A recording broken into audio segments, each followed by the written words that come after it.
Even if those who are born as human beings do not care about the study of the Vedas as well as the inanimate sciences, those inanimate objects only carry the burden of falsehood. If they have to endure so much grief, pain and disability with a single stupid body, they themselves do not know why they are carrying so many stupid bodies in vain, says Yogi Rupnathji, when he is addressing all the world community. Yogi Rupnathji said, in Bhagavad Gita, the Almighty Lord Krishna declared that, devote your heart, mind, religious sacrifices and prayers to me for eternity, O Parth, and you shall, without fail, become a part of me forever. This is my promise to you, my devotee. Detach yourself from all worldly things, O Arjuna, and reach out to me for your salvation and liberation from this world. I shall always protect you from all the worldly sins you may encounter. Put your full love, trust, and devotion in me and you shall fear nothing. I think these sacred dialogues will be very enlightening and preaches the supreme knowledge of Advaita. Yogi Rupnathji explains the meaning of Atma, self, from Prana as Atma is that which pervades the universe, takes back the universe at the time of dissolution, enjoys, as the illuminator or experiencer of objects here, in the world, and has eternal existence. Yogi Rupnathji say, according to me, the spiritual yoga is the only means of attaining the supreme good for all mankind where there is a total cessation of both sorrow and joy. I shall expound to you that yoga, with all its aspects, which was earlier taught to rishis who were eager to listen. It is considered by me that it is the mind, indeed, that is the cause for bondage and liberation of the self. For spiritual seekers, for attaining the reality, there is no path as auspicious as devotion, which unites one to the Lord who is the self of all beings. Extreme attachment, to the world, is an unbreakable rope for the self. Say learned men. The same when done for noble men, opens the gateway to liberation. Peaceful men of forbearance and compassion, without enemies and the well-wishers of all beings, are the best among all noble people. Various worldly afflictions do not trouble those who practice firm devotion in me, with an unwavering mind, having given up all actions, relations, and friends for my sake, who depend on me alone, who listen and tell my sweet stories, and whose mind is absorbed in me. You should seek the company of those noble souls who are free of all attachments as they remove all your worldly attachments. Devotion is the single-pointed natural flow of thoughts along with senses by the gunas and actions understood by the scriptures, towards the Lord who is purity itself. It is causeless, pertaining to the Lord, superior to all sthis and destroys the covering of ignorance just as fire swallows all that is put in it. Devotion reveled. Some devotees do not desire to become one with me. They revel in serving my feet and doing activities for me. They assemble together and enjoy my work. Advaita devotees never perish. Those for whom I am the supreme beloved, the self, son, friend, guru, well-wisher, and dear Lord, Istadeva. And who meditate on my peaceful form, never perish as unwinking time has no power over them. Jiva is renounced. I take such devotees across death who, having renounced all others, this world, the other world, the jivahood that goes from this world to the other, the body, and all that relates to it like prosperity, animals, and houses, worship me alone of universal form with single-pointed devotion. I shall now explicitly expound to you the differentiating characteristics of various entities, knowing which man becomes free of various entities, knowing which a man becomes free from the qualities of Prakriti. I shall describe to you that knowledge about which great sages speak, which is the means to the supreme good of man, which gives self-knowledge and cuts the knots of the heart. Purusa was a tribulus before creation. Before creation, the Purusa was the beginningless self, attributeless, beyond Prakriti, the very subject and self-shining, and even now it alone pervades the world. Purusa manifested as Prakriti. Brahman getting deluded. The same infinite Lord, by chance alone, in sport, became manifested as the subtle Prakriti with qualities. Prakriti with its qualities creates a variety of being like itself. The Lord or Self having seen the creation got, as it were, completely deluded through the veiling of knowledge. Thus, by brooding over the other, Prakriti, man assumes doership of actions that are actually done by the qualities of Prakriti. About cause of bondage of samsara, Yogi Rupnathji says, that doership causes bondage of samsara and enslaves this non-doer, witness, and peaceful self, the Lord. The great sages know that Prakriti is the cause of the cause-effect relationship and the notion of doership, and Purusha which is beyond Prakriti is the cause of the enjoyment of joy and sorrow. Purusha does not get affected by Prakriti. The Purusha, even though dwelling in Prakriti, does not get affected by the qualities of Prakriti, as he is immutable, non-doer, and attributeless like the sun in water. When the Purusha gets overwhelmingly attached to the qualities of Prakriti and gets deluded by the notion of doing, he then considers, I am the doer. Because of this attachment and doership, he helplessly reaches the state of asamsari and becomes unhappy. Due to the evil of action born of attachment, he is born in good, bad, and middling wombs. Objects do not exist in reality because, indeed, even though objects do not exist really, the samsara does not seem to end. Just as one who brods on objects meets with disaster alone, even in the dream. Therefore, the mind which is extremely attached to wrong ways should be slowly brought under control by intense practice of devotion and dispassion. The bondage of Purusha by Prakriti is burnt up by spiritual practices performed day and night by Prakriti, body-mind, itself, like the fuel by the fire in the cup of the Arani.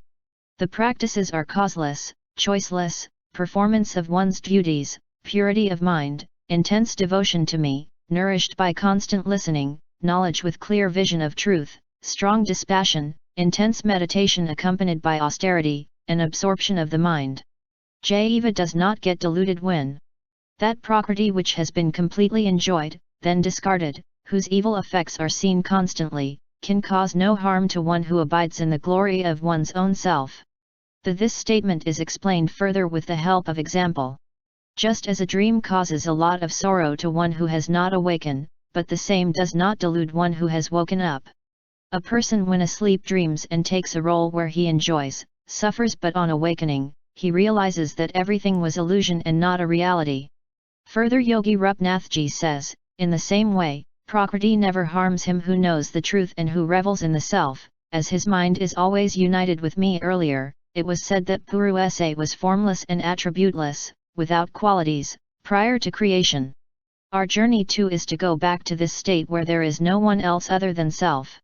O friends, when the mind of the accomplished one does not get attached to the powers gained by the intense practice of yoga, for which, powers, there is no other cause, then one gains my absolute state where there is no laughter of death.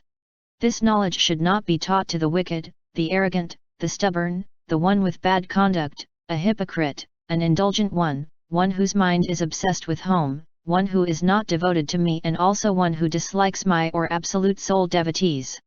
This knowledge should be given to one with faith, devotion, humility, who is uncarping, a friend of all, revels in serving all, dispassionate, peaceful, free of envy, pure, and to whom I am the dearest of all. O my loving friends, by abiding in this easy-to-practice path, revealed by me to you, you shall ere long reach the supreme goal. Have faith in this teaching of mine which is worshipped by the seekers or knowers of Brahmavidya. You shall reach my unborn state by it. Those who do not know it reach death. Due to the elimination of jivahood, and the mind firmly abiding in reality, the Lord, who is the support of all jivas, her afflictions were destroyed and she attained total peace.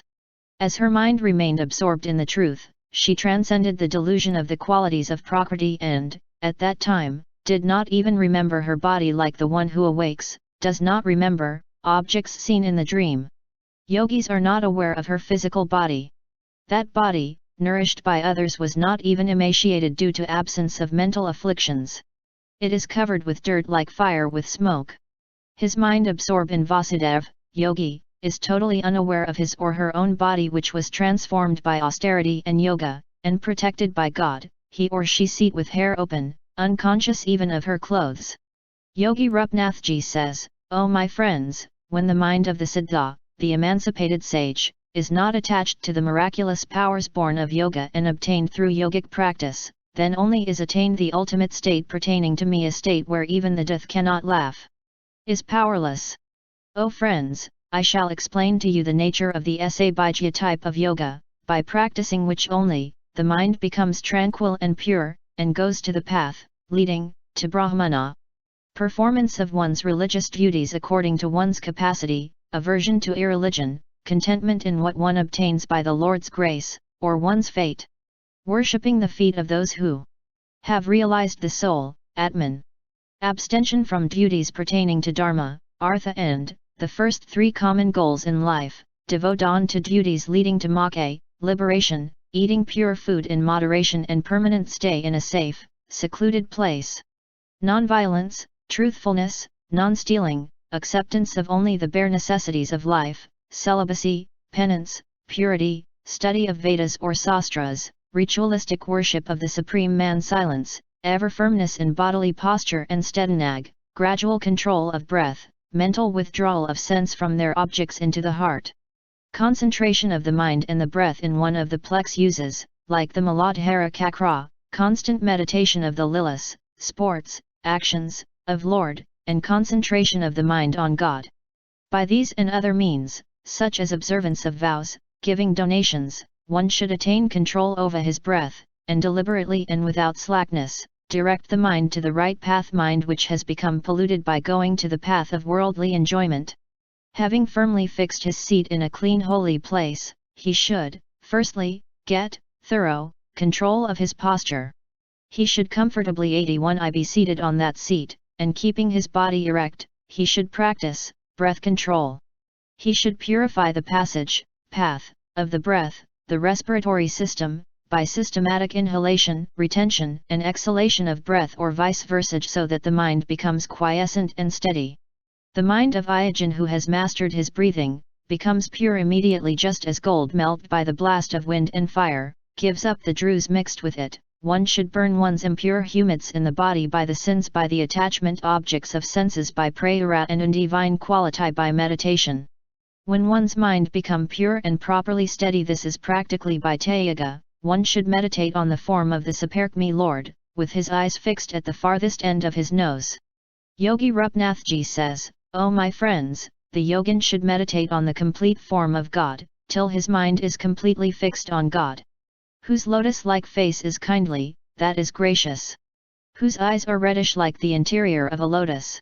Whose is dark blue like the petals of a blue lotus. Who is holding, in his hands, a conch, a disc, Sudarsana Chakra, and a mace, Kamadaka, whose silk garments are yellow like the bright, shining filaments of a lotus. Whose chest bears the mark of Srivatsa. Who wears the resplendent jewel Hastubha around his neck. Who is by a vanama about which intoxicated bees are humming sweetly. Who is adorned with invaluable necklace, bracelets, crown, armlets, agata, and anklets. Whose waist, lid hip, is engirdled by a lustrous belt. Whose eat is in the lotus-like hero, of his devotees. Who is the most beautiful, serene, delighting the eyes and the minds, of his devotees. Who is charming to look. Who is bowed, and by all the worlds who appears like a boy, of 15, in age, who is eagerly absorbed in, showering, grace on his servants, whose holy fame to be equal is, who has enhanced the fame of Bali and other lokas, persons of hallowed name. With his mind full of pure devotion, he should contemplate the God as standing, walking, sitting, lying, or occupying his heart. Lord who itis are worth looking. When the sage finds that his mind consciated on all the members of the Lord as a whole, he should try to fix on the malbars, of the body of the Lord, one by one. He should reflect, contate, the feet of the Lord which are enriched by the lines showing, marb of the Vajra, the goad, Iksa, the banner, Debat, and the lotus, and the lunar rays emanating from a group of reddish, refulgent, toe, nails have dispelled the darkness in the hearts, of his devotees. One should contemplate for a long time the lotus feet of the Lord, feet, the waters washing which flowed forth and became a great river, the Ganga.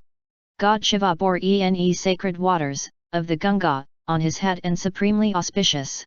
One should meditate man, those feet which are like a thunderbolt discharged against the mountain of evils, sins, in the mind of the meditator, or the feet which detonate the Vajra, the mark on his feet, against the mountain of evils.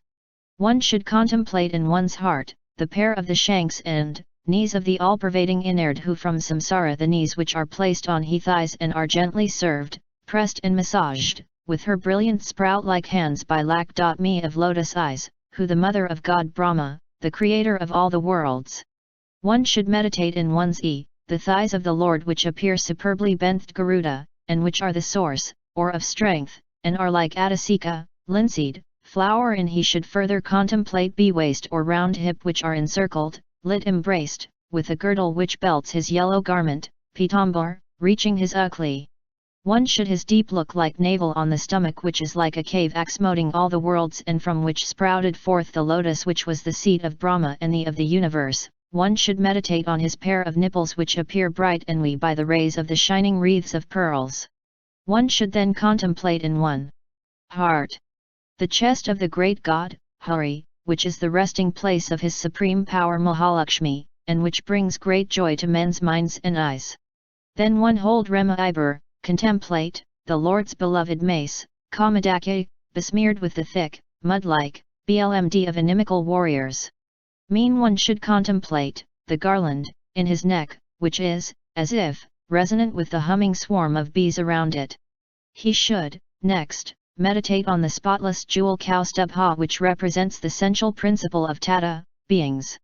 One should, then, properly the lotus-like face of the Lord who, with his mind full of compassion for his servant, has assumed a form, incarnation, in this world, his face with shapely prominent nose and spot heap illuminated by the of the redulgent earrings of shape.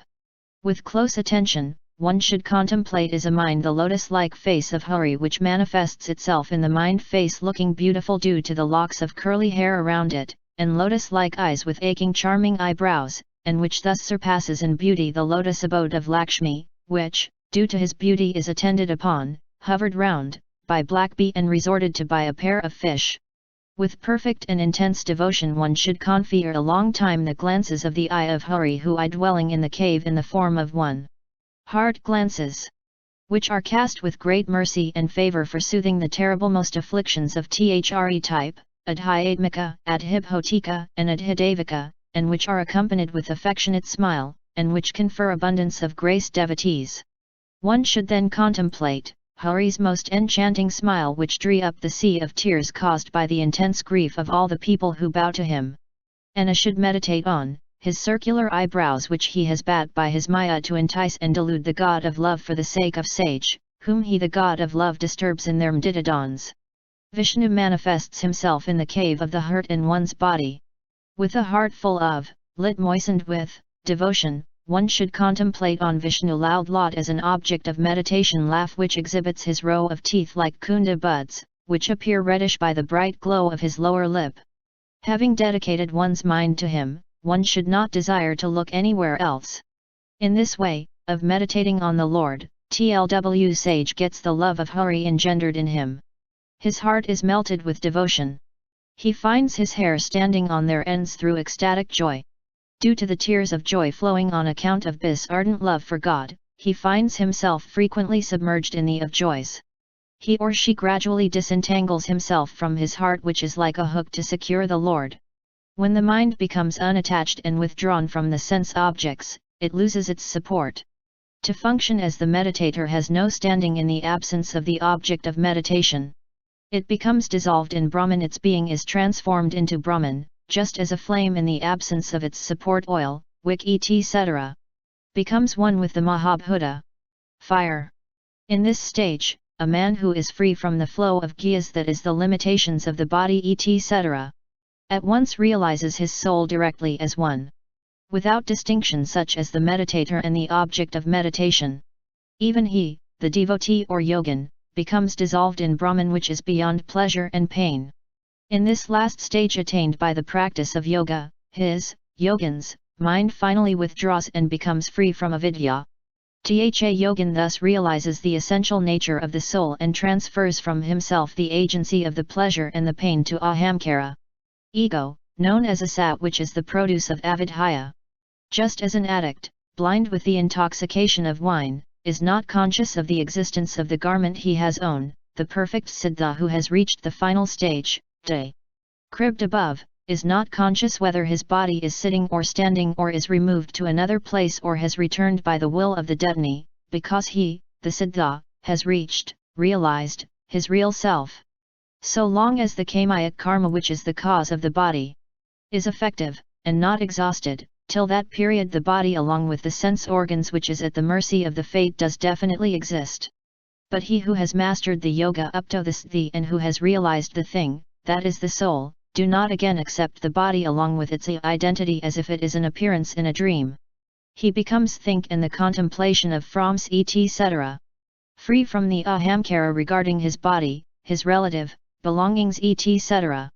Just as a man is found to be different from his son or wealth, even though they are accepted as his own, similarly the soul is distinct from his body, and things in association with it, though they are regarded as his self.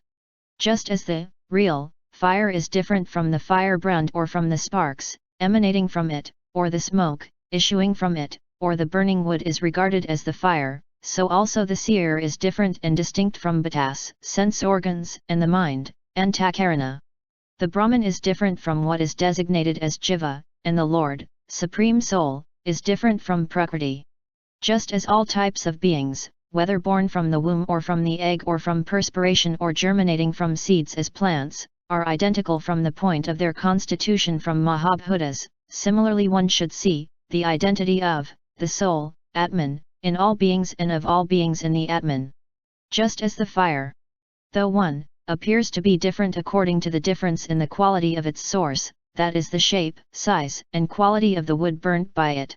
Similarly the embodied soul appears different according to the difference in quality of its body, whether human, divine etc.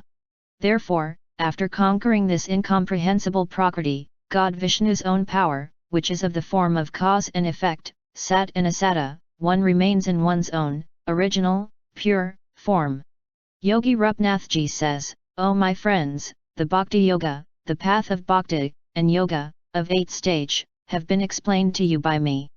By following one of them, a man will attain to the Supreme Man. This is the form of the glorious Lord, the Supreme Soul, the Brahman. It is both Prakriti and Purusha, and still, is also beyond them. It is the unseen destiny, Deva, which is the cause of all karmas in the form of the divine form, of the Lord, which is the cause of the differences in the appearances of things, is called time. From it, fear is caused to beings, which entertain the notion of difference and which preside over the Maha and others. He enters into all beings, batas, and supports all. He eats them up, annihilates them, by their means. He is called Vishnu, presiding deity of sacrifices who confers the fruit of the sacrifice on the performer. He is the time, the ruler of rulers. Nobody is dear or inimical to him. He has no friend or relative. He is always alert and enters into the negligent people in order to destroy them. It is out of his, Kala's, fear that the wind blows. It is due to his fear that the sun shines. God Indra showers water out of his fear. Heavenly Bodhi shine out of his dread. It is due to his fear that trees, creepers, plants, and herbs bloom forth and bear fruits in the proper seasons. It is out of his fear that the rivers flow and the sea does not overflow his fixed limits. Being afraid of him, the fire burns and the earth, burdened with mountains, does not submerge in the sea. It is due to his control that the sky affords space for living, breeding, creature and the principal Mahayapan's iti body into the world enveloped in 7 sheaths. He is endless but puts an end to all. Time is beginningless but mark the beginning of all. He is immutable. He causes beings to be born of parents and causes the end of Antika, god of death, by means of death. Yogi Rupnathji says, just as a row of clouds does not know the force of the mighty wind even though they are dispersed by it, similarly the people, though at the mercy of time Kila, certainly do not know the great prowess of the mighty time. Whatever object, of pleasure, a man acquires with great efforts for the enjoyment of pleasures, the omnipotent Lord destroys it, shakes it off, and the man grieves over it. For it is out of delusion that an ignorant person regards as permanent that which belongs to this perishable body and its relatives such as the house, lands, money, and other property, which are transitory. In whatever kind of existence, birth, a being is born in this samsara, he feels happy in that particular birth. He is never disgusted, and unattached, with it. The jiva is so deluded with the maya of God that even in hell, while he has to subsist on and find pleasure in the of hell, he verily does not desire to give up his hellish body. With his heart deeply in his body, wife, child, Ren, house, wealth, and relatives, he regards himself as fat and happy. All his body is as if burning with anxiety of supporting these. And, this ignorant person of evil intentions continuously goes on committing sins. His mind and senses are attracted by the spell of the seductive charms of unchanged caste women in privacy, and by the sweet indistinct warbling of children. He is prompt and watchful in the householder's life, which is characterized by unfair money dealings leading to a lot of misery. In such houses the householder regards it a pleasure to counteract the miseries. He maintains them with money, and loather objects, acquired here and there, in various ways and from any place, with great injury, and trouble to all. He can enjoy, but little of, what is left after their consumption. By, thus, maintaining them, he goes down, to hell. Just as miserly farmers neglect old, and hence useless, bulls, when his wife and others do not treat him with respect as before, as he has become incapable of maintaining them. Even in that stage he does not feel disgust. He is deformed with old age and is approaching death. He is attacked by disease. He eats but little due to loss of appetite. His movements slow down and he is now nourished by those whom he had brought up. He stays in the house like a dog eating what is contemptuously thrown to him. By the vital breath which is passing out, he has his eyeballs shot out. Phlegm chokes up the tubular passage, in his lungs. He suffers from extreme disturb in breathing due to cough and a gurgling sound is heard in his throat. He lies surrounded by his relative. He who is bound down with the noose of death, does not reply, even though addressed, by his relatives. In this way, a man who has devoted himself completely for the maintenance of his family and has not controlled his sense organs, loses his consciousness. Then he sees two terrible-looking messengers of death with eyes full of anger. They perforce shut him, the jiva, in a body specially designed to torture him. Fastening a noose round his neck, they drag him along the route, to the region of death, like the policemen, or king's men, do to convicts, persons to be punished. His heart is breaking with their threats. He is trembling, with fear. On the way, hellish dogs bite him. Remembering his sins, he feels distressed. He suffers from hunger and thirst. On the road covered with hot sand, he is scorched by the heat of the sun, forest conflagration and, hot, blasts of wind. He is severely whipped on the back. Though weak and exhausted, he drags, on the road, where there is neither shelter nor water. Now and then he faints exhausted. He rises again led by the most accursed dark path to the house of Yama, hell. He is dragged within 3 or 2 muhurtas on this road of 99,000 yojanas and undergoes the sufferings. His body is burnt by surrounding it with fire brands. Sometimes he is made to eat his own flesh cut by himself or by others. While he is alive, his entrails are dragged out by the hounds or vultures in the hell. He is subjected to torments by the biting and stinging of serpents, scorpions, mosquitoes, and others. His limbs are chopped off one by one. He is crushed by being trampled by the elephants and such other animals. He is thrown down from the tops of mountains. He is confined and suffocated in caves or under water. Whether a man or a woman, he or she undergoes tortures of the hells called Tamisra, Andha Tamisra, Rorava, and others as a result of mutual illicit relations. O friends, some say that the heaven or the hell is here, in this world, only, because whatever tortures or afflictions are meted out in the hell are seen in this very world. In this way, he who maintains his family or earns his livelihood only, give up his family and his body, and appearances such kind of fruit for it after death in the other world. He who has collected only sins as the provision for a journey, in samsara, has to give up his physical body which he has maintained by doing wrong to other beings and goes alone to the hell of darkness hell. He becomes afflicted like a man who has been robbed of his wealth. The being, jiva, who is eager to maintain his family by irreligious behavior only, goes to the Andha-Tamisra hell, the lowest region of darkness. He regularly undergoes suffering and miserable types of births, of subhuman beings below, which he has passed through before his rebirth as a human being. He goes through them by degrees and becomes pure and is born as a human being. By his own karma, in one night, the mixture of the man's semen and the woman's blood takes place. In 5 nights, a circular bubble-like mass is formed. In 10 days, it becomes somewhat hard like the fruit of the jujube tree, karkandhu. Thereafter, it becomes a ball of flesh or an egg. In 1 month, the head is formed. In 2 months, the body develops arms, feet, and other organs. In 3 months, nails, hair, bones, skin, the penis and the anus are formed. By the end of the 4th month, the 7 essential ingredients of the body are produced. In the 5th month, hunger and thirst are felt. In the 6th month the foetus is enveloped with an external skin called jarayu, and it begins to make movements in the right side of the mother's abdomen. He develops the essential ingredients of the body by the mother's intake of food and drinks. The jiva stays in an abominable hollow place, full of urine and feces, a breeding place of worms. By the frequent biting of the hungry worms which are thcray, in the same hollow place, his whole body, being very delicate and soft, is wounded all over. Being extremely tormented, he falls into it at every moment. He is affected by the bitter, pungent, hot, salt, astringent, acidic and such other unbearable substances eaten by the mother, and thereby suffers pain spread all over the body. Enveloped in the womb and surrounded on the outside with tendrils, it lies there with his head protruding towards the stomach and with his back and neck in a bent position. Like a bird, shut up, in a cage, he is incapable of making free movements of his body there. As a result of his karma in previous births, he recollects his actions, done in the last 100 previous births and suffers the endless pain without a sigh.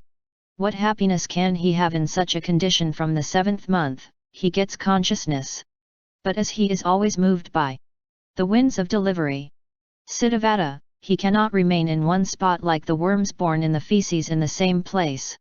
The jiva who knows both body and the soul but is bound by 7 essential ingredients of the gross body, is afraid. In repentance he folds his hands and in words expressing distress, he praises the Lord who has confined him in the womb.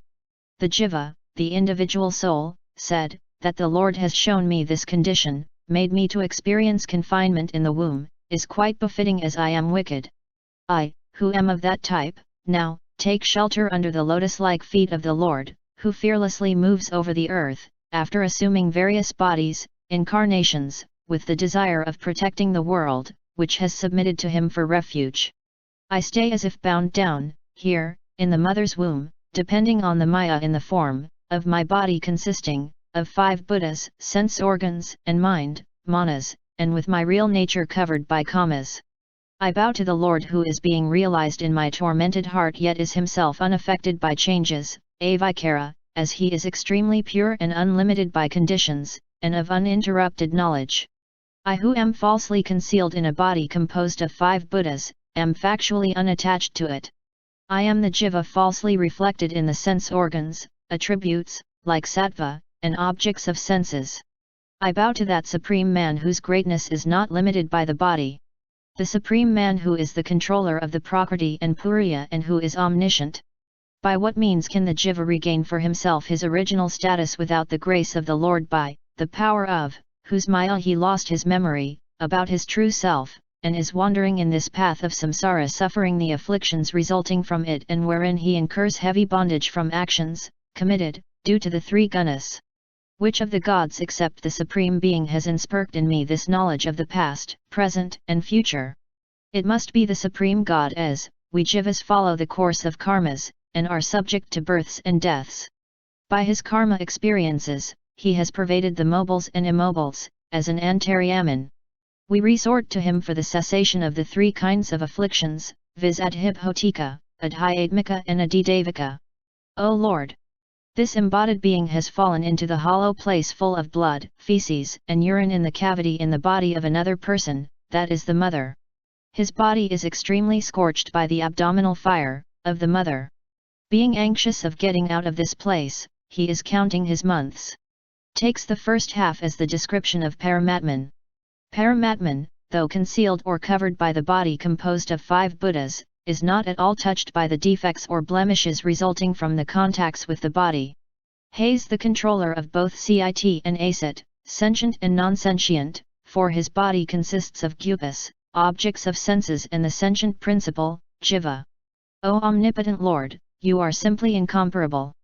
By your unbounded mercy, you have blessed a jiva often months with this knowledge. May that protector of the distressed, that is you, be pleased with your own action, of this gift of knowledge. What can anyone do to him, you, except offering one's obeisance? This another kind of jiva, subhuman beings like birds, beasts, certainly feels physical pleasures and pains, pertaining to his body. That is means unique Atman am blessed by him with intelligence, knowledge and discretion, and gifted by him with a body capable of being disciplined with satya, dharma etc. I can see that eternal, perfect purasa directly both within and without my heart, just like a Chaitanya, the jiva who possesses ahankara and is an enjoyer of pleasure and pain. O all-pervading Lord, though I am dwelling in the womb full of many kinds of afflictions, I do not wish to get out of the womb and fall into a dark well of ignorance, and be born in this world. Because, outside, God's Maya approaches the jiva which has fallen into the dark pit, well, of samsara. The Maya is followed by false apprehension, about the identification of the body and the soul etc., and this cycle of samsara. I have now attained to the feet of Vishnu and am free from destruction. I shall stay therefore, here, in the womb, only with the help of my mind which is like a friend. I shall soon lift myself up from ignorance. So that the calamity of staying in many holes, wombs at the time of each birth in samsara, will not befall me. Yogi Rupnathji said, in this way, the jiva who is 10 months old and who has acquired knowledge, makes up his mind. While he is praising the Lord in the womb, the wind produced in the womb during the pangs of travail suddenly pushes him with his head downward for his birth. Being thus thrust down by the wind of delivery, the jiva gets suffocated and anguished and loses his memory. With great trouble, he is suddenly born with his head downward. He falls on the ground in a pool of blood and urine. He moves about like a worm in feces. Finding that he has lost his knowledge and has fallen in the contrary state of dark ignorance, he frequently cries out. He is being fed by persons who cannot understand the will and need of another. If he is presented an unwanted object, he is incapable of refusing it. He is made to lie down, sleep, on a dirty bed rendered troublesome by worms born of sweat. He is unable to scratch his limbs or make movements like silting, standing or moving. Just as big worms gnaw and bite smaller worms, similarly mosquitoes, flies, bugs etc. bite the soft and delicate skin of the crying child who has lost its previous memory. In this way, having suffered miseries in childhood and boyhood, in youth, he becomes downcast with grief for his inability to obtain the desired object. He flares up with rage out of ignorance. His pride and anger go on increasing with the growth of his body. He, being passionate, fights with other passionate persons like him, and meets his end, ruin. This ignorant, dull-wit embodied being constantly entertains the false notion about this body which is composed of 5 bhatas to be himself and as belonging to him. He performs action for the sake of the body which gives the jiva a great trouble, from birth to death, and which being bound down by avidya, ignorance, and karmas, destiny, fruit of actions, always follows him, in the next birth. It is by being bound down to the body that the jiva goes to, and is entangled in, the cycle of samsara. While on the path of righteousness, if the being comes in contact with and is influenced by the unrighteous who are striving for the gratification of their lusts and appetites and enjoys himself, in those ways, he enters the darkness of ignorance or hell, as before. For virtues such as truthfulness, purity, mercy, silence, control over speech, intelligence, or the sense of the highest objective, purasartha, affluence, modesty, renown, forbearance, control of sense organs, control of the mind, prosperity go on diminishing in the company of the evil. One should not form association with those wicked persons who regard the soul as identical with the body and are devoid of serenity and are ignorant. They are under the influence of women like the domesticated deer with which the women play and hence pitiable. He is not that much affected by delusion and bondage on other occasions as when he is attached to women or to those who are attached to women. The Lord of creation, Brahma, was enamored of the beauty of his daughter when he saw her. When she assumed the form of a female deer, the shameless god assumed the form of a male deer and ran after her. With the exception of the sage Narayana, who else in this world and out of the sages like Marici created by Brahma, and out of sages like Kartikeya and others born of them, and among gods, human beings etc. created by, is not attracted by the Maya in the form of woman. Look at the power of my Maya in the form of the woman. By the mere movement of her eyebrows she tramples underfoot, conquers, the conquerors of the quarters, the entire world. He who has attained self-realization by my service and desires to attain to the high T stage of yoga, should never associate himself with women. For, they, yogins, call woman as the gate of hell.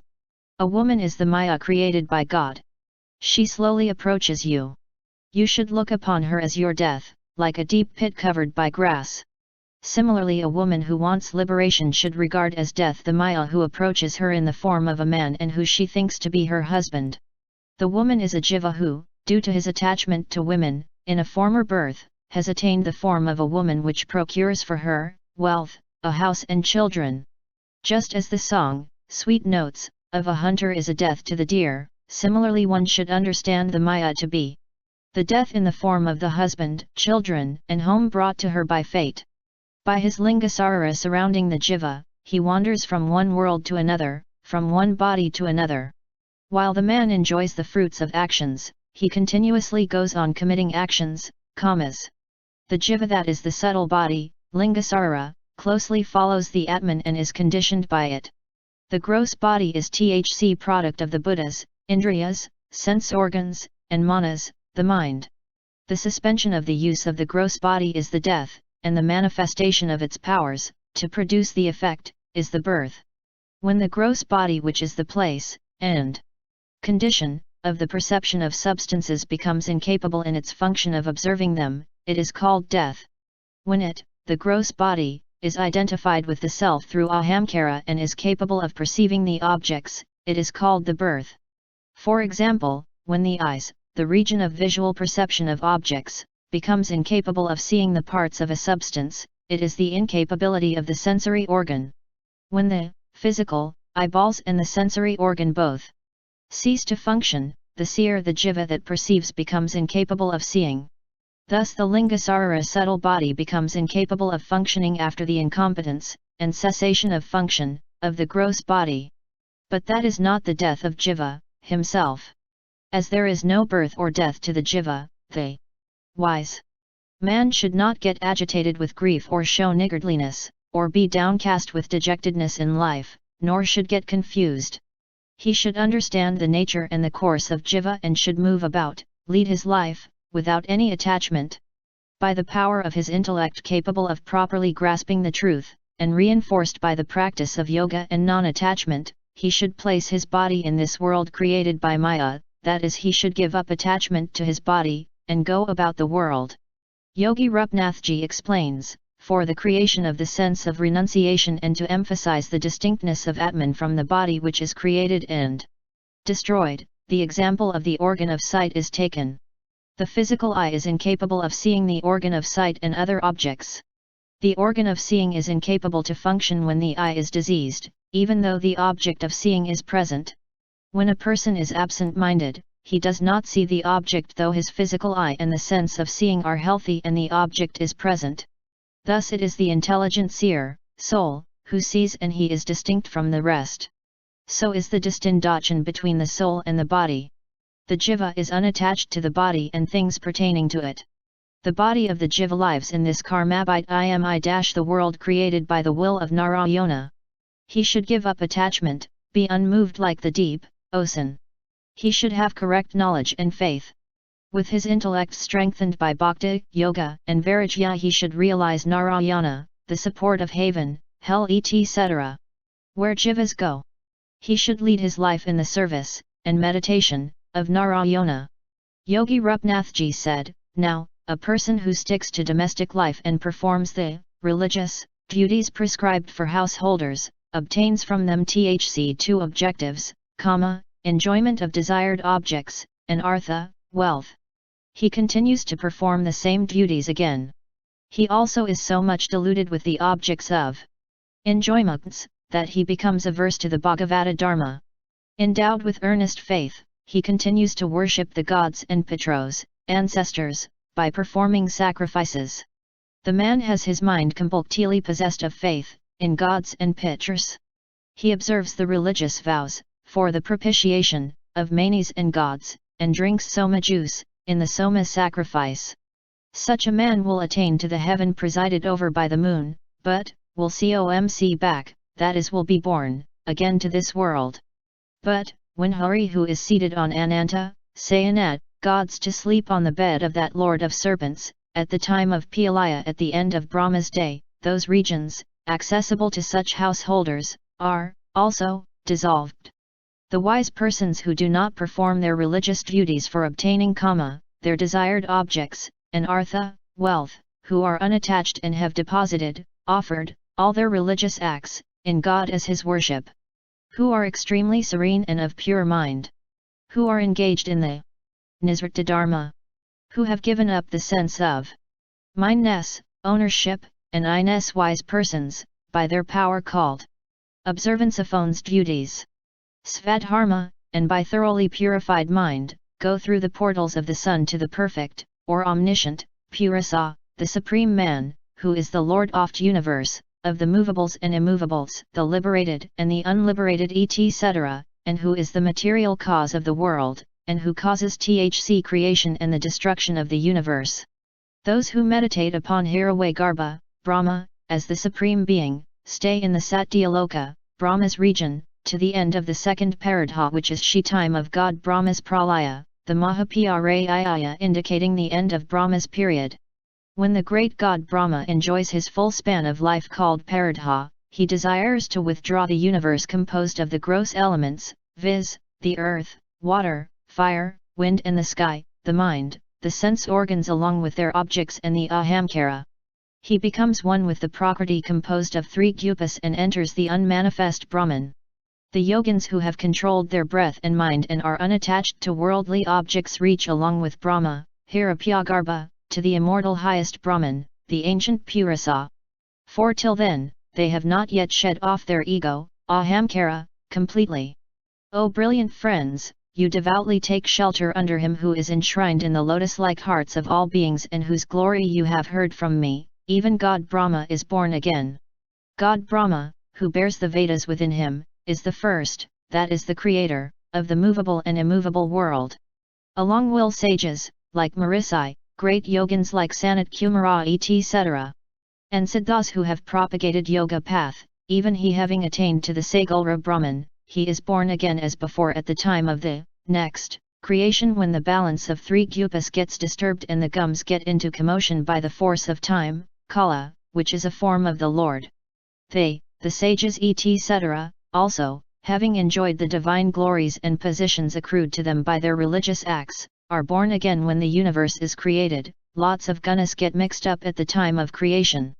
Those whose minds are attached here to karmas, perform with faith all the daily religious duties as well as those, kamaya, actions which are not prohibited by the Dharma Sastra. Those whose mind has become dull by rugyupa, and is attached to enjoyments, have no control over senses. Their heart finds pleasure in domestic life. These persons propitiate the pits, ancestors.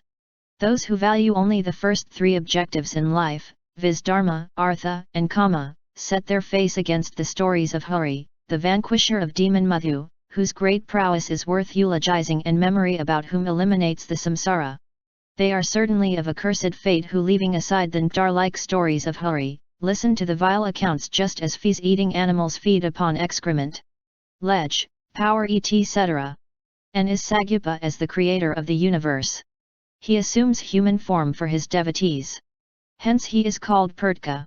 They go to the region of pits, ancestors, through the southern path of Aryaman, technically called Damramarga path of smoke. Those who perform all the prescribed religious rites from the pregnancy Garbhadhana to the funeral, are born in their own family, lit of their descendants. O pious friends, thereafter when their merit, accrued to them by their religious acts, is exhausted, they are immediately deprived of their means of celestial enjoyments by gods. They being helpless, at the mercy of their kamas, fall again to this world. Therefore you adore the Supreme Lord, Vishnu, with utmost regard and devotion based on, that is felt on account of contemplation of, his excellent attributes. The lotus-like feet of the Lord deserve service. If the yoga called devotion to Lord Vasudeva is intensely practiced, it immediately generates desirelessness and knowledge that leads to the realization of Brahman. As a matter of fact, all objects are equal. But it is when the mind of the devotee becomes fixed and steady in God due to the votary's love for the excellent attributes of the Lord that it does not discriminate between them, according to the attitude of the senses as being favorite and agreeable and non-favorite and disagreeable. At that time, in that stage, he realizes the Brahman by his own self as being free from all attachment, of perfect wisdom. Free from acceptability or rejectability, that is above merits and demerits, and full of the highest bliss. The Para-Brahman is pure knowledge conscious. It is described as the Supreme Atman, the Rivara, and Nes the Purasa. The Lord, Bhagwan, is the same who is equally perceived in different capacities, as the seer, the thing to be seen and the act of seeing. Perfect non-attachment to the world, in all respects is the only desired fruit that a yogin is to get by practicing all yogas in this world. The Brahman is one, without a second. It is of the nature of knowledge or consciousness and without any attributes. It is an illusion when through outward-looking sense organs it appears as things, like the sky, of sound and other attributes. Just as Theon Maha, Tattva, appears as Ahamkara of three types, viz. Sattvika, Rajasa, and Umasa, and of 5 kinds, according to the 5 Mahabhutas, and 11 kinds, as per 10 sense organs plus the internal organ, viz. The mind. It is from the same principle that the Devraj, Jiva, its body and its egg, of the universe, make their appearance. Verily it is only a non-attached person whose mind is composed and serene by faith, devotion, and continuous practice of yoga who realizes this Brahman. Oh dear friends, I have up till now explained to you the knowledge that leads to the realization of the Brahman. It is by this knowledge that the real nature of Prakriti and Purasa is clearly understood. The path of knowledge, Gayana Yoga, pertains to the attributeless Brahman, while the yoga called Bhakti, devotion, is based on firm devotion to me. But both of them have the same objective, viz. The realization of the Supreme Lord. Just as the same object possessing many attributes is perceived in different forms by the sense organs with separate functions, similarly, the Supreme Lord, though absolutely one without a second, is seen in different ways through different fastras. By doing religious acts, by performing sacrifices, by donating gifts, by penance, by the study of the Vedas, by subduing the Atman and the sense organs, and by renunciation of karmas. By means of the yoga with 8 different stages, and by the path of Bhakti, Bhakti Yoga, by religious practices both with and without the desire for their fruits, which are called Pravritti and Nivritti. By clear knowledge about the nature of the soul and by firm sense of non-attachment, by means of these, the self-illuminating Lord, whether Saguna or Nirguna, is realized. I have clearly described to you the nature of the 4 kinds of Bhakti Yoga and of Kila, time, whose course is unmanifested but which runs within the beings, to bring about their birth and death. I have narrated to all of you the courses of Jiva, which are created by avidya and karma. O friends, when the soul enters into these, he does not know its own real nature. This knowledge should not be explained to the evil person, nor to one of undisciplined, arrogant nature, nor to a dullard, nor to a man of bad character, nor to a hypocrite.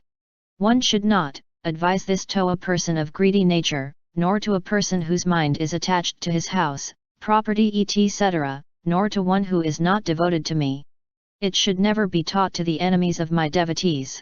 It should be taught to my faithful devotee, who is modest and disciplined and is not jealous of anybody. To one who has formed friendship with beings, and who takes pleasure in serving his elderly persons or preceptor. It should expounded to him who is completely unattached internally and externally, who is of tranquil heart, and is not envious of anybody, is pure, and to whom I am the dearest of the dear. O friends, the man who even once hears this knowledge with faith, or relates this to others with his mind set on me, verily attains to my abode soul, the Brahman, the glorious Lord. The stage called Nirvhoya. The place called Siddhapata, where yogi or yoginis attained the liberation, became famous as the holiest place in the 3 worlds.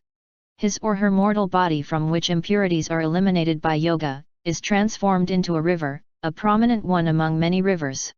It blesses one with siddhis and is resorted to by siddhas. He who listens to this doctrine of the sages regarding the knowledge about the Atman, becomes able to concentrate his mind upon the venerable Lord whose banner has the of Garuda, and he attains to the lotus-like feet of the glorious Lord. Yogi Rupnathji then said, O friends, the Lord of creation, who is present in the shoreless waters, on the earth and above the heaven, and who is greater than the great, having entered the shining intelligences of creatures in seed form, acts in the foetus, which grows into the living being that is born. That in which all this universe exists together and into which it dissolves, that in which all the gods remain enjoying their respective powers, that certainly is whatever that has been in the past and whatever indeed is to come in the future. This cause of the universe, Prajapti, is supported by his own imperishable nature described as absolute ether. He by whom the space between heaven and earth as well as the heaven and the earth are enveloped, he by whom the sun burns with heat and gives light, and he whom the sages bind in the ether of their hearts, with the string of meditation, in whom the imperishable one. All creatures abide. From whom the creatrix of the world, Prakti, was born, who created in the world creatures out of elements such as water, who entered beings consisting of herbs, quadrupeds, and men as the inner controller, who is greater than the greatest, who is one without a second, who is imperceptible, who is of unlimited forms, who is the universe, who is ancient, who remains beyond darkness or Prakti, and who is higher than the highest. Nothing else exists other than, or subtler than, him. Yogi Rupnathji then says, sages declare, that alone is right and that alone is true, that alone is the venerable Brahman contemplated by the wise. Acts of worship and social utility also are that reality. That alone being the navel of the universe, sustains manifold the universe which arose in the past and which springs to existence at present. That alone is fire, that is air, that is sun, that verily is moon, that alone is shining stars and ambrosia. That is food. That is water, and he is the Lord of creatures. All Nimyas, Kalas, Muhurtas, Ka with Macron Ha with Macron S, days, half-months, months, and seasons, were born from the self-luminous person. The year also was born from him. He milked water and also these two, the firmament and the heaven. No person ever grasped by his understanding the upward limit of this Paramatman, nor his limit across, nor his middle portion. His name is Great Glory. For no one limits his nature by definition. His form is not to be beheld, none whosoever beholds him with the eye. Those who meditate on him with their minds indies tract and fixed in the heart know him. They become immortal. This self-luminous Lord renowned in the scriptures pervades all the quarters of heaven. Having been born as Hirayagarbha in the beginning, he indeed is inside the universe represented as the womb. He alone is the manifold world of creation now springing into existence and causing the birth of the world of creation yet to come. As one having face everywhere, he dwells also as the innermost self leading all creatures. The self-luminous reality is one without a second and is the creator of heaven and earth. Having created the universe by himself and out of himself, he became the possessor of the eyes, faces, hands and feet of all creatures in every part of the universe. He controls all of them by dharma and adharma, merit and demerit, represented as his two hands and the constituent elements of the universe which have supplied the souls with the material embodiment represented as paditra or legs. Yogi Rupnathji then said, O friends, he in whom this universe originates and into whom it is absorbed, he who exists as the warp and woof in all created beings, he by whom the three states, of waking, dream and deep sleep, are appointed in the intellects hidden in creatures, he in whom the universe finds a single place of rest. Having seen that Paramatman, the Gandharv named Vina became a true knower of all the worlds and proclaimed, to his disciples for the first time, that reality is immortal. He who knows that all-pervasive one becomes worthy of receiving the honor due to a father even from his own natural father. Through whose power the gods who have attained immortality in the third region of heaven got allotted their respective places, he is our friend, father, and ordainer. He knows the proper places of each because he understands all created beings. They, that is, those who have realized their identity with the highest Lord, immediately spread over heaven and earth. They pervade other worlds, the quarters of heaven and the heavenly region called Suvarloka. Whosoever among created beings sees that Brahman named Rita or the true, unintermittently pervading the creation like the thread of a cloth, by contemplation in mind, truly becomes that. Having pervaded the worlds and the created beings and all the quarters and intermediate quarters, the firstborn of Brahman known as Prajapati or Hiranyagarbha became by his own nature as Paramatman, the ruler and protector of individual souls. I pray I may attain to the marvelously excellent Lord of the unmanifest cause of the universe, who is dear to Indra and my own self, who is covetable, who is worthy of reverence, and who is the bestower of intellectual powers. Yogi Rupnathji then said, Veda's prayer to Absolute Soul, says, O Jate Vedas, shine brilliantly in order to destroy the sins connected with me. Confer on me enjoyments of various kinds including cattle. Give me sustenance and longevity and appoint a suitable dwelling for me in any direction. O Jate Vedas, through thy grace may not the evil one slay our cows, horses, men, and other belongings in the world. O fire, come to succor us without holding weapons in thy hand or thoughts of our offences in thy mind. Unite me on all sides with wealth. May we know the Supreme Person, and for the attainment of his knowledge may we meditate upon him, the thousand-eyed great God. May Rudra, the giver of knowledge, impel us towards such meditation and keep us in it. Yogi Rupnathji says, Veda's prayer hymn says to him, may we know or realize the Supreme Person. For that, may we meditate upon Mahadeva, and to that meditation may Rudra impel us. May we know the Supreme Person. For that, may we meditate upon Vakratuna, may Dantan impel us towards it. May we know the Divine Person. For that, may we meditate upon Kakratuna, may Nandi impel us towards it. May we know that Divine Person. For that, may we meditate upon Mahasna. May Amukha impel us towards it. May we know that Divine Person. For that, may we meditate on Suvarapaka. May Garua impel us towards it. May we know the Veda, embodied as the four-faced Brahma. For that, may we meditate upon Hiranyagarbha. May Brahman impel us towards it.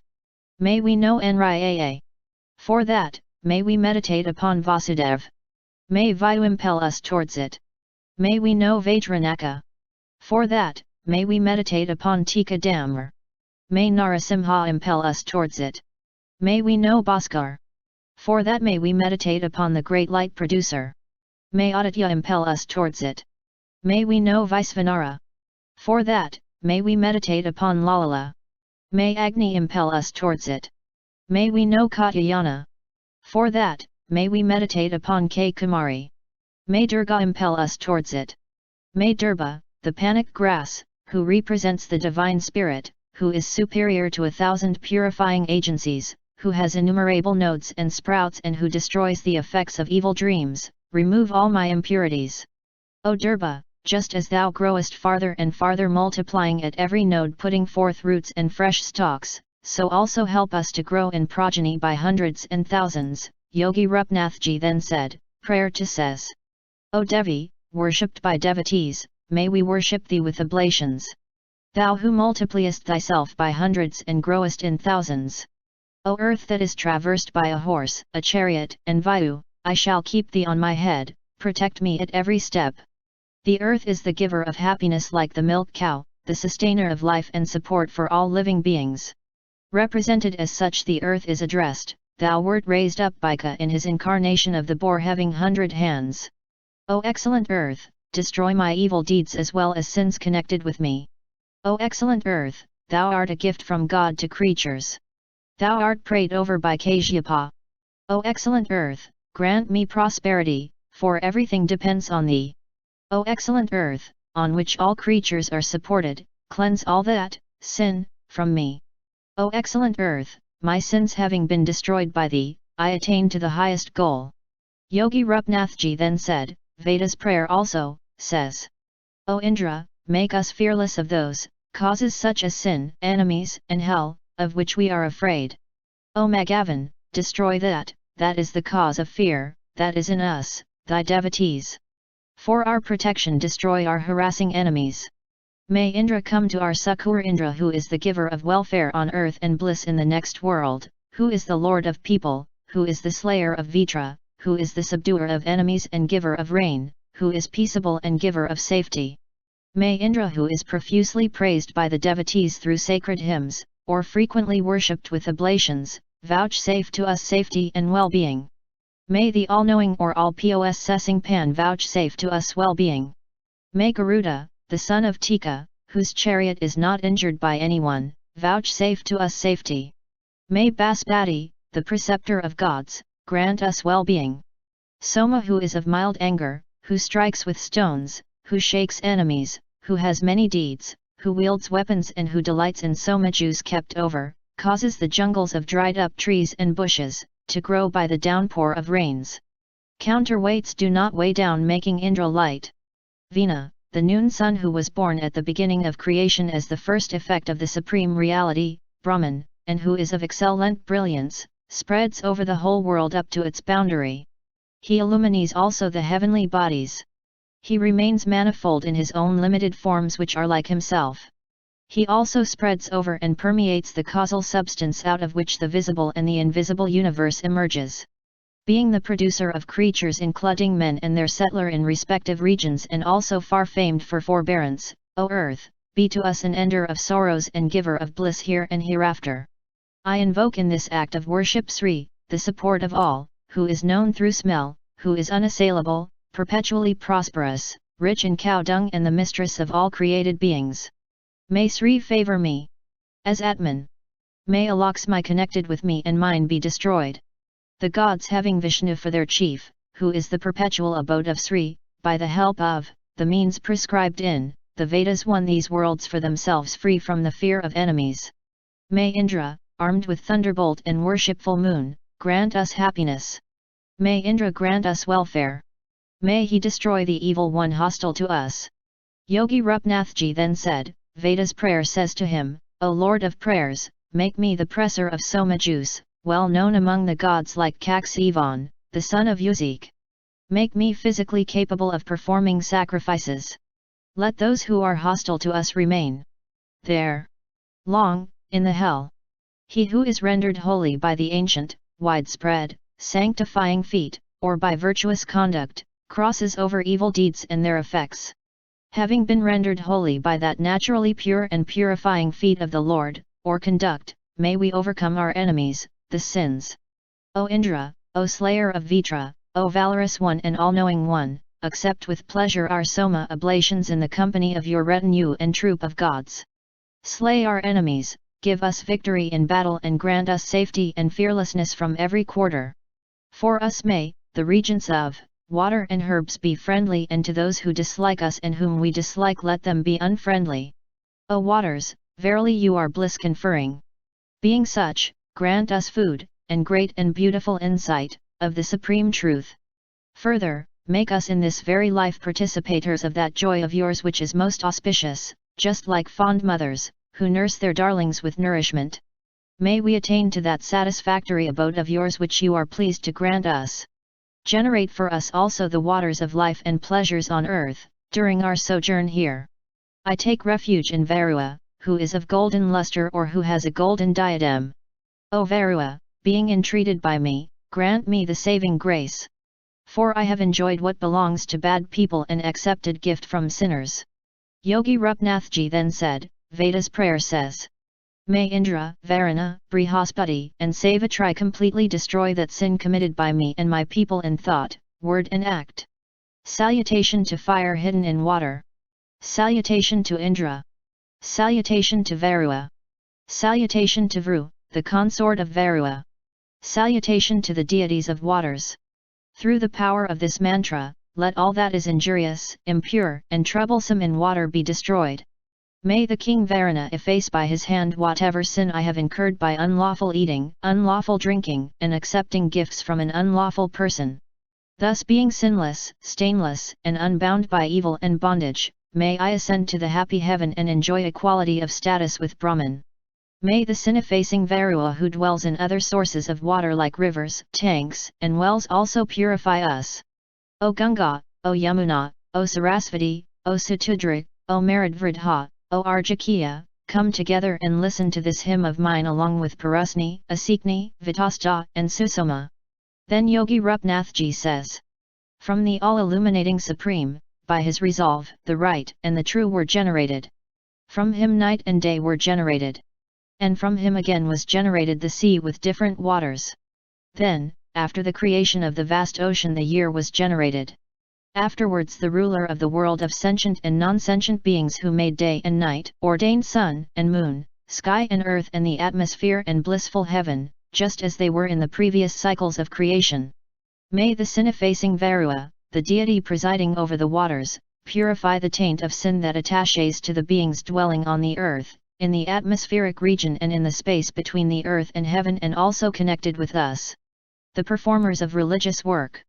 May the Vasus purify us. May Varua purify us. May Gamarat, the sage called by that name, purify us. He, Varua, is the protector of the world that was and also the world that exists at present between the past and the future worlds. He grants to the doers of meritorious deeds the worlds which they deserve and to the sinful the world of death called Hiramaya. Again Varua, who is the support of heaven and earth, having become the sun, is wholesome and attractive. Being such, blissful in nature, thou O Varua, grant us thy favors and purify us. Yogi Rupnathji says then, that supreme light which projected itself as the universe like a soaked seed which sprouts, or that supreme light which shines as the substratum of the liquid element. I am that supreme light, I am that supreme light of Brahman which shines as the inmost essence of all that exists. In reality I am the same infinite Brahman even when I am experiencing myself as a finite self, owing to ignorance. Now by the onset of knowledge I am really that Brahman which is my eternal nature. Therefore I realize this identity by making myself, the finite self, an oblation into the fire of the infinite Brahman, which I am always. May this oblation be well made. He who is a transgressor of the scriptural conduct, a recreant, a thief, a feticide, or an outrager of his preceptor's honor is released from his sins, for Varua, the regent of waters and effacer of sins, absolves them from sins by the repetition of this mantra. I am the ground of sins. Therefore you cause me to weep. Wise men say, don't make me weep, but favor me by destroying my sins. Yogi Rupnathji then said, O friends, Veda's prayer says, the Supreme, represented as the ocean, has overflown to the whole creation. He has created at first creatures according to the deserts of their various past deeds. He is the ruler of the universe and the munificent giver of gifts to the devotees. He dwells together with Uma, his power-giving spiritual illumination, in the hearts of devotees which are holier than other parts of their body, the seat of the divine, and therefore superior and elevated like a peak and affording protection. The Jiva who is his abode grows to be infinite. He is the Lord who delights the individual souls by guiding according to their deeds and conferring on them fruits of their actions. Yogi Rupnathji then said, Veda's prayer says, may we offer oblations of Soma to Jate Vedas. May the All-Knowing One destroy what is unfriendly to us. May He, the divine fire that leads all, protect us by taking us across all perils even as a captain takes the boat across the sea. May He also save us from all wrongs. I take refuge in her, the goddess Durga, who is fiery in luster and radiant with ardency, who is the power belonging to the Supreme, who manifests Himself manifold, who is the power residing in actions and their fruits rendering them efficacious, or the power that is supplicated to by the devotees for the fruition of their work. O thou goddess skilled in saving, thou takest us across difficulties excellently well. Our salutations to thee. O fire, thou art worthy of praise. With happy methods take us beyond all difficulties. May our hometown and homeland become extensive, and may the plot of earth, for growing the crops, also be ample. Further, be thou pleased to join our children and their children with joy. O Jate Vedas, thou who art the destroyer of all sins, take us beyond all troubles and protect us just as one is taken across the sea by a boat. O fire, guard our bodies and be mindful of its safety, like the sage Atri who always repeats mentally. May everyone be whole and happy. We invoke from the highest place of assembly the fire god who is the leader of all, who is the charger and vanquisher of the hosts of enemies, and who is fierce. May He, the fire god, take us across all our difficulties and wrongs and all that is perishable, and protect us. Thou, who art lauded in sacrifices, increase our happiness. Thou abidest in the form of sacrificers, ancient and recent, in the places of sacrifice. O fire, be thou pleased to make us happy, who are thine own selves. Further, grant us from all sides good fortune. O Lord, thou art unconnected with sin and sorrow, and thou pervadest all sacrifices. Desirous of good fortune, comprising in cattle and overflowing, with the current of immortal bliss, may we serve thee without break. May the gods who dwell in the highest region of heaven delight me, practicing loving adoration, for Vayu here on the earth by granting my wish. May the deity, earth, grant me, food. For that I make oblation to fire and earth. Hail! May the deity of, atmosphere, grant me, food. For that I make oblation to air and atmosphere. Hail! May the deity of, heaven, grant me, food. For that I make oblation to the sun and heaven. Hail! May the deities of, earth, atmosphere, and heaven, grant me, food. For that I make oblation to the moon and the quarters. Hail! Salutation to gods. Svadha, reverence, to Manes, may the deities of, earth, atmosphere, and heaven, assent to my desire with the utterance of, Om, and grant me, food. Yogi Rupnathji said, Veda's prayer offer to argues like, Hail! I offer this oblation to Brahman who is expressed by the first Vidhi, to fire created by him and to the earth dependent on him. Hail! I offer this oblation to Brahman who is expressed by the second Vidhi, to the air created by him and to the atmosphere dependent on him. Hail! I offer this oblation to Brahman who is expressed by the third Vidhi, to the sun created by him and to heaven dependent on him. Hail! I offer this oblation to Brahman who is expressed by the Vidhis, Bh, Bhava, and Suva, to the moon created by him and to the quarters. Salutation to the gods dwelling in all the regions. Reverence to the departed ancestors. I am that Brahman expressed by Om in unity and also expressed by the three Vidhis in his threefold aspect. O divine fire, assent to my prayer. Hail! I offer this oblation to the adorable Supreme who is the all and to his parts, the deities, Bo, fire, and earth. Hail! I offer this oblation to the adorable Supreme who is all and to his parts, Bhava, air, and atmosphere. Hail! I offer this oblation to the adorable Supreme who is all and to his parts, Suva, the sun, and heaven. Hail! I offer this oblation to the adorable Supreme who is all and to his parts, Bo, Bhava, Suva, the moon, the asterisms, and the quarters. Salutation to gods. Reverence to Manes. I am that supreme reality expressed by the syllable Om and the three Vidhis, Bo, Bhava, and Suva. May I attain the supreme. O fire, preserve us from sin. Hail! Preserve us so that we may attain full knowledge. Hail! O resplendent one, preserve our sacrificial acts. Hail! O Satakratu, preserve everything that belongs to us. Hail! O divine fire, O settler of all creatures, being praised by the hymns of the first Veda, be gracious to protect us. Hail! Further, being praised by the hymns of the second Veda, be gracious to protect us. Hail! Being praised by the hymns of the third Veda, be gracious to protect our food and strengthening essence of it. Hail! Being praised by the hymns of the four Vedas, be gracious to protect us. Hail! Yogi Rupnathji then says to the listeners, the Supreme Being, Indra, who is the most excellent Pranav taught in the Vedas, who ensouls the entire universe, who leads the collection of Vedic utterances in Gayatri and other meters standing in their beginning, who is capable of being attained by the worshippers and who is the first in the causal link, taught the contemplative sages the sacred wisdom of the Upanishad, himself being the subject matter of them, in order to strengthen them with the power of knowledge. I salute the gods for removing the obstacles in my path to illumination. For the same I also reverence the Manes. The triple regions of Bo, Bhava, and Suva and the entire Veda are comprised in Om. My salutations to the Supreme. May I concentrate my thoughts upon him in order that I may be united with him. May I become one practicing concentration of thought without distraction. I have heard enough with my ears and perceived pleasurable objects through other senses. O my senses, do not fail me now, but settle yourselves in the Supreme Brahman with whom I wish to unite myself through the meditation of Om. Right is austerity.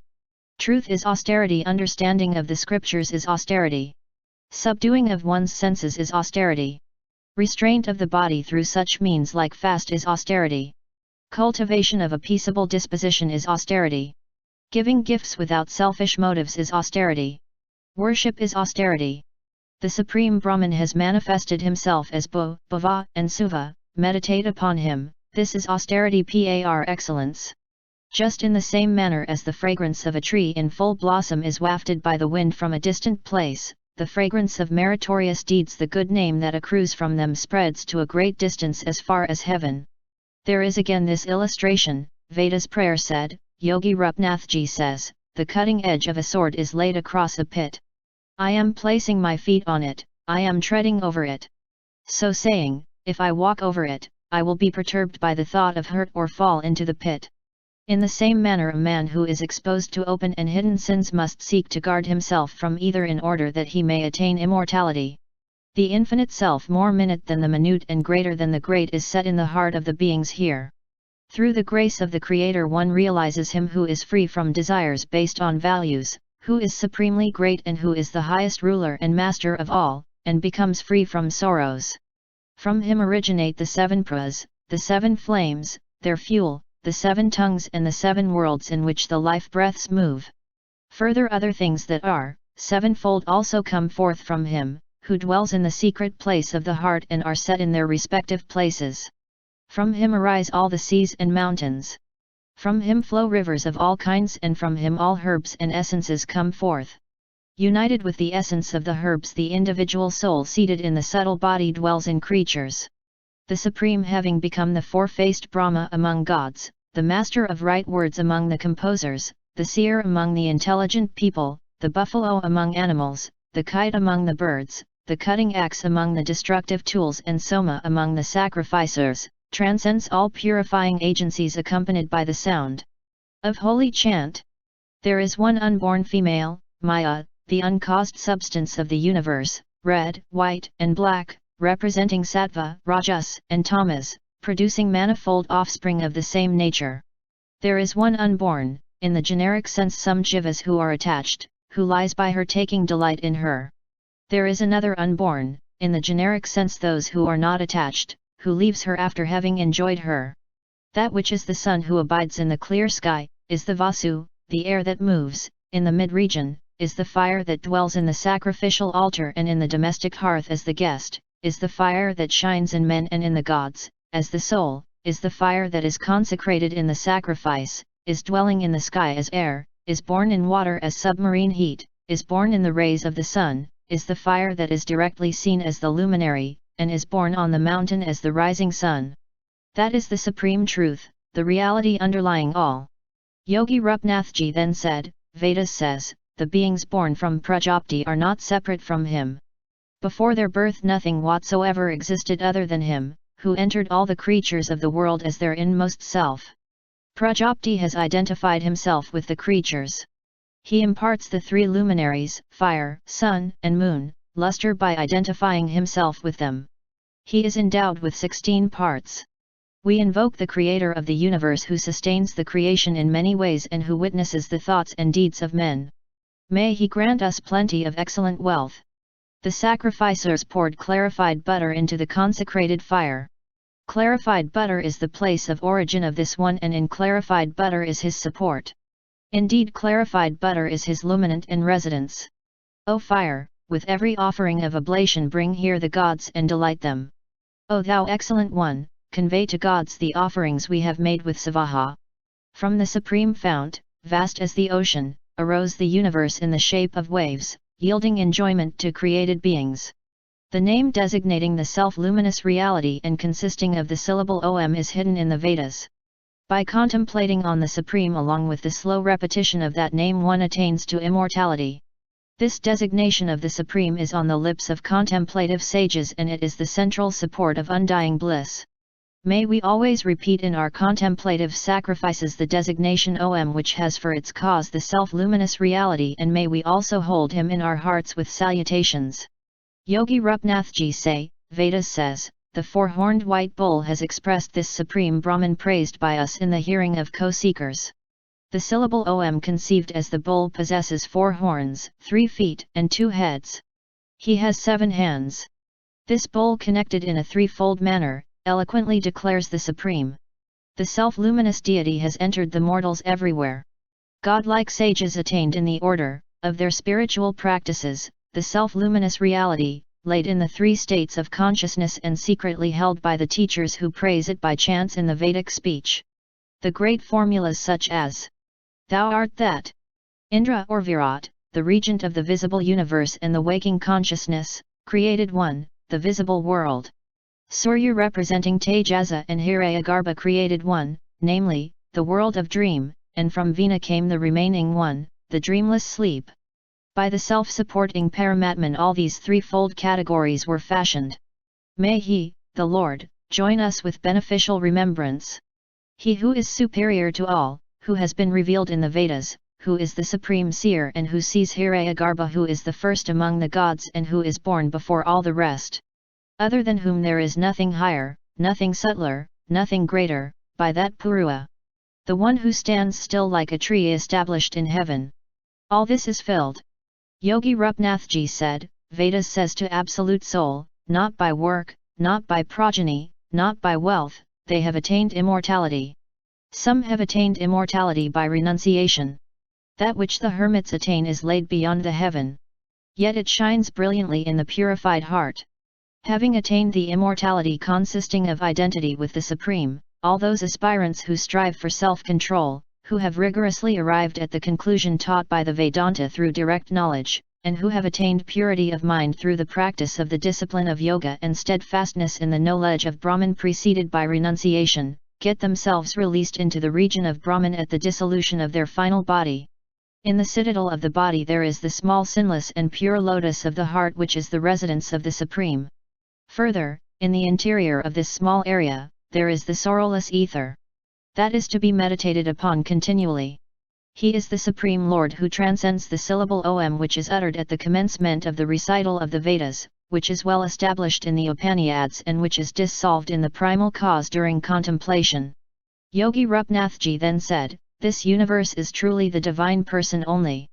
Therefore it subsists on him the self-effulgent divine being who has many heads and many eyes, who is the producer of joy for the universe, who exists in the form of the universe, who is the master and the cause of humanity, whose forms are the various gods, who is imperishable, who is the all-surpassing ruler and savior, who is superior to the world, who is endless and omniform, who is the goal of humanity, who is the destroyer of sin and ignorance, who is the protector of the universe and the ruler of individual souls, who is permanent, supremely auspicious and unchanging, who has embodied himself in man as his support being the indwelling spirit, who is supremely worthy of being known by the creatures, who is embodied in the universe and who is the supreme goal.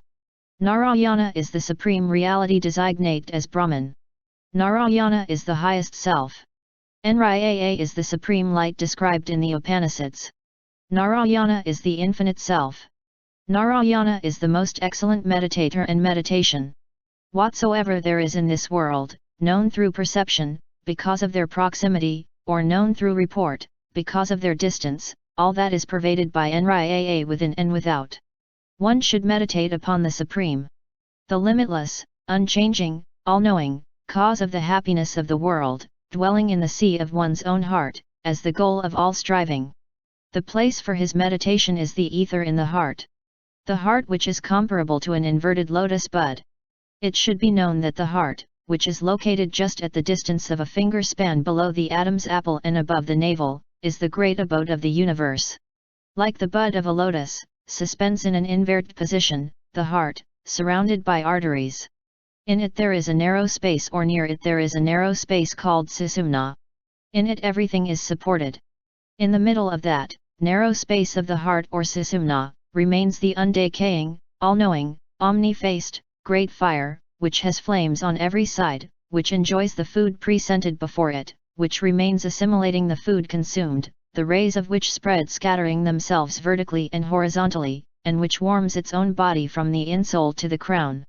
In the center of that fire which permeates the whole body, there abides a tongue of fire, of the color of shining gold, which is the topmost among the subtle, which is dazzling like the flash of the lightning that appears in the middle of a rain-bearing cloud, which is as slender as the dawn of a paddy grain, and which serves as a comparison to illustrate subtlety. Paramatman dwells in the middle of that flame. Although he is thus limited, still he is the four-faced creator, Shiva, Vinu, Indra, the material and efficient cause of the universe and the Supreme Self luminous pure consciousness. Verily, Aditya is he, this orb of his gives light and heat, the well-known Rig verses are there, therefore the orb is the collection of Rig. He is the abode of the Rig verses. Now this flame which is shining in the orb of the sun is the collection of Saman chants, that is the abode of Saman chants. Now he who is the person in the flame within the orb of the sun, is to be meditated as, the collection of Yujas. That part of the orb is the collection of Yujas, that is the abode of Yujas. Thus by these three, the threefold knowledge alone shines. He who is within the sun is the golden person.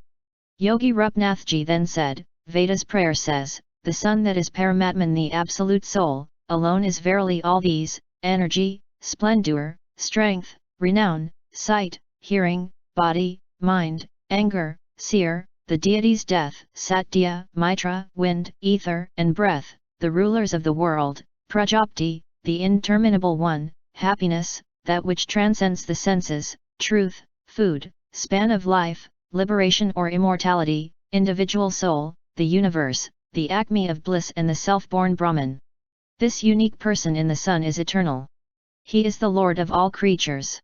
He who meditates thus upon him attains union with Brahman and lives in the same region of enjoyment with him, he attains union, co-residence, and like enjoyment with these gods in their worlds.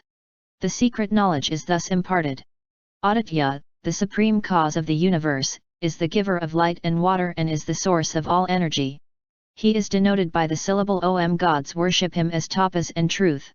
Being worshipped thus, he grants bliss to the worshippers or the worshippers offer honey and sweet offerings to him. That form of the sun is Brahman. That is the pervading cause of all. That is water, fire, flavor, and ambrosia. The three Vidis representing the three worlds and the Prava representing the cause of the universe denote that Brahman. By these 22 names ending with salutations they consecrate the Sivalinga for all. The Linga which is representative of Soma and Surya, and holding which in the hand holy formulas are repeated and which purifies all. I take refuge in Sadhyahata. Verily I salute Sadhyahata again and again. O Sadhyahata, do not consign me to repeated birth, lead me beyond birth, into the state of bliss and liberation. I bow down to him who is the source of transmigratory existence. Salutation to Vamadeva. Salutation to Jayastha. Salutation to Srestha. Salutation to Rudra. Salutation to Kala. Salutation to Kalavakarana. Salutation to Balavakarana. Salutation to Bala. Salutation to Bala Pramathana. Salutation to Sarvabhuta-damana. Salutation to Mananmana. Now, O Sarva, my salutations be at all times and all places to the Rudra forms, benign, terrific, more terrific and destructive. Yogi Rupnathji then said, Veda's prayer says to him, may we know or realize the Supreme Person. For that, may we meditate upon Mahadeva and to that meditation may Rudra impel us. Or Shiva Gayatri or may the Supreme who is the luster of all knowledge, controller of all created beings, the preserver of the Vedas and the one overlord of Hirayagarbha, be benign to me. I am the Sadasiva described thus and denoted by Pranav. Salutations again and again to Hiranyabahu, Hiranyavarna, Hiranyarupa, Hiranyapati, Ambikapati, Umapti, Pasupati. Yogi Rupnathji says, Supreme Brahman, the absolute reality, has become an androgynous person in the form of Uma Mahesvara, dark blue and reddish-brown in hue, absolutely chaste and possessing uncommon eyes. Salutations to him alone who is the soul of the universe or whose form is the universe. All this verily is Rudra. To Rudra who is such we offer our salutation. We salute again and again that being, Rudra, who alone is the light and the soul of creatures. The material universe, the created beings and whatever there is manifold and profusely created in the past and in the present in the form of the world, all that is indeed this Rudra. Salutations be to Rudra who is such. We sing a hymn that confers on us happiness in the highest degree, to Rudra who is worthy of praise, who is endowed with the highest knowledge, who reigns objects to the worshippers most excellently, who is more powerful and who is dwelling in the heart. Indeed all this is Rudra. Salutations be to Rudra who is such. He who has the sacrificial ladle made of Vikankata tree for his Agnihotra rite offers oblations effective in producing the desired fruit. Further, these oblations contribute to establish his spiritual knowledge through the generation of mental purity. The sage Vasistha declared that Aditi is the mother and protector of gods, of celestial minstrels, of men, of departed ancestors, of demons, and others. That she is possessed of hardness or cohesiveness, that she is excellent and honored, that she belongs to the divine spirit, that she is fit to be praised, contingent and supporting all, that she is rich in crops, broad and possessing a wealth of objects, that she is universal and comprising of the primary element, that she is exceedingly blissful, transformed into the bodies of creatures, illustrious, enduring and hence immortal. Verily all this is water. All the created beings are water. The vital breaths in the body are water. Quadrupeds are water. Edible crops are water. Ambrosia is water. Sumrat is water. Virat is water. Svarat is water. The meters are water. The luminaries are water. Vedic formulas are water. Truth is water. All deities are water. The three worlds denoted by Bu, Bhava, and Suva are water. The source of all these is the Supreme, denoted by the syllable. Om Veda's prayer hymn says, "May this water cleanse my physical body that is made of earthy substances. Thus purified, may the earthy body purify me, the soul within.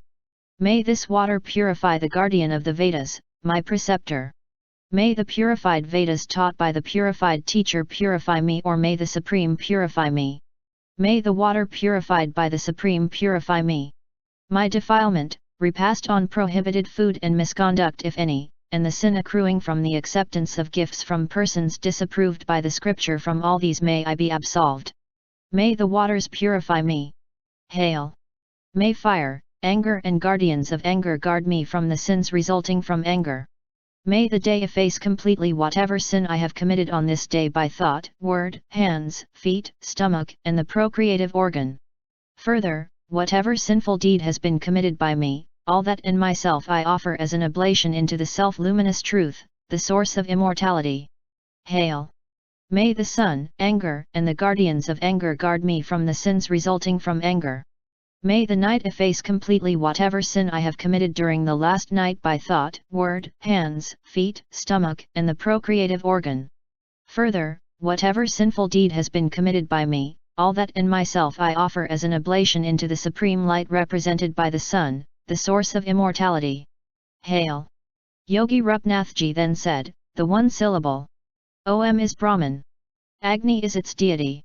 Its I also is Brahman. Its meter is Gayatri.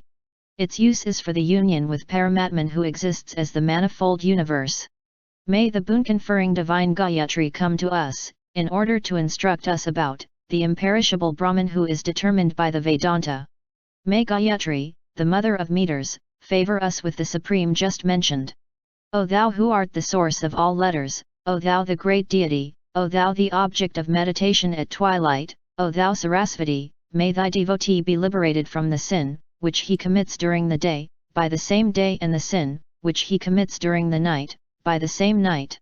Yogi Rupnathji then said, Veda's prayer says as her, O Gayatri, thou art the essence of strength. Thou art patience, or the subduing power. Thou art physical capacity. Thou art splendor. Thou art the abode of gods and their name. Thou art the insentient universe. Thou art the full span of life, or the Lord of all. Thou art every living thing. Thou art the life span of all. Thou art the vanquisher of all that is hostile to us. Thou art the truth denoted by the Pranav. I invoke Gayatri, into my heart. I invoke Savatri. I invoke Sarasvati. I invoke the meters, the rishis, and the gods. I invoke the splendor of all the gods. Of Gayatri the meter is Gayatri, the rishi is Visvamitra, and the deity is Savatri. Fire represents the mouth. The four-faced Brahma, the head. Vishnu, the heart. Rudra, the crown hair. Earth, the source. The breath, the out-breath, the diffused breath, the up-breath and the middle breath, the breath. Gayatri is fair in hue and is of the same family as Paramatman attained by the Sankhya's. The illumined sages. The deity Gayatri, explained further as a formula, has 24 syllables, comprised in 3 feet, 6 sheaths or cavities and 5 heads. It is employed in Upanayana, or initiation into Vedic studentship. Om Earth, Om Sky, Om Heaven, Om Middle Region, Om Place of Birth, Om Mansion of the Blessed, Om Abode of Truth. Om may we meditate on the adorable light of that divine generator who quickens our understandings. Om he is water, light, flavor, ambrosia, and also the 3 worlds. He who is denoted by Pranav is all these. O Goddess, thou mayest go and remain at thy pleasure on the highest and holiest peak on the earth, or in any high place until the Brahmas remember thee again. May the boon-conferring mother of the Vedas, who has been magnified by me, who impels the created beings like wind and who has 2 places of birth, depart to the excellently produced world of Brahman, having conferred on me, here on the earth, long life, wealth, and power of Vedic learning. The imperishable Aditya, who is the giver of luster and the creator of the universe, moves in the sky like his own rays.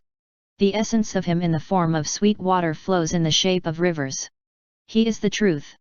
Aditya, the supreme cause of the universe, is the giver of light and water and is the source of all energy. He is denoted by the syllable Om. Gods worship him as tapas and truth. Being worshipped thus, he grants bliss to the worshippers, or the worshippers offer honey and sweet offerings to him. That form of the sun is Brahman. That is the pervading cause of all. That is water, fire, flavor, and ambrosia. The 3 vidis representing the 3 worlds and the prava representing the cause of the universe denote that Brahman. Yogi Rupnathji said, Veda's prayer saying, may the Supreme reach me. May the blissful reach me. May the Supreme alone that is blissful reach me. O Lord, being one among thy creatures I am thy child. Suppress the dreary dream of the empirical existence that I experience. For that I offer myself as an oblation into thee, O Lord, and the vital and mental powers, thou hast kept in me. One may impart Trisupara to a Brahma unsolicited. Those Brahmas who recite Trisupara indeed destroy even the sin of killing a Brahma. They attain to the fruit of the performance of Soma sacrifice. They purify all those who sit in a row of 1,000, while at dinner, and attain union with Prava, that is the deity of this mantra. Yogi Rupnathji then said, that Brahman is attained through the power of intelligence. That bliss is attained through the power of intelligence. The bliss which is indeed Brahman is attained through the power of intelligence. Veda's prayer to him, O God, O thou Creator, vouchsafe to us today the prosperity consisting of progeny. Turn away from us this bad dream of the world. O God, O Creator, turn away from me all the sins. Bring to me that which is beneficial. To me, who is the devotee of the Supreme Truth, let the wind blow sweetly. Let the rivers run sweetly. Let the herbs be to us sweet and beneficial. Let there be sweetness day and night. Let the particles of the earth be sweetness-bearing. Let heaven, our Father, be sweet to us. Let the fruit-bearing trees be sweet to us. Let the sun be sweet and beneficial to us. Let the cows be sweetness-bearing to us. One may impart Trisupara to a Brahma unsolicited.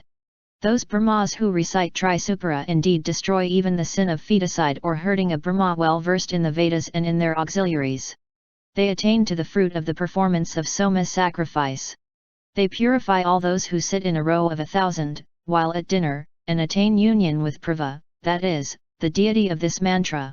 Yogi Rupnathji then said, Veda's prayer hymn is, Brahma Medhava, Madhu Medhava, Brahmamiva Madhu Medhava, Brahma Devn Padaf Kavn Mervi Per Mahio Mga with Makron A with Makron M, Cyano Gddha with Makron A with Makron Svadhitirvananam Soma Pavitramate Yeti Rebhat, Hasa Ushad Vajaran Tarakeza. Vedayadatai Thirdaro Asat, Nadvara Sadtasadvio May Se Dabjay Goja Taj Udraja Tabat, means.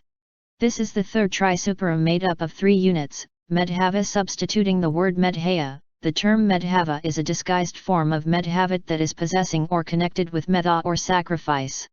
The idea behind the expression is that the Supreme Brahman is attained only by a person in whom the desire for self-knowledge is generated by the proper performance of prescribed duties and sacrifices.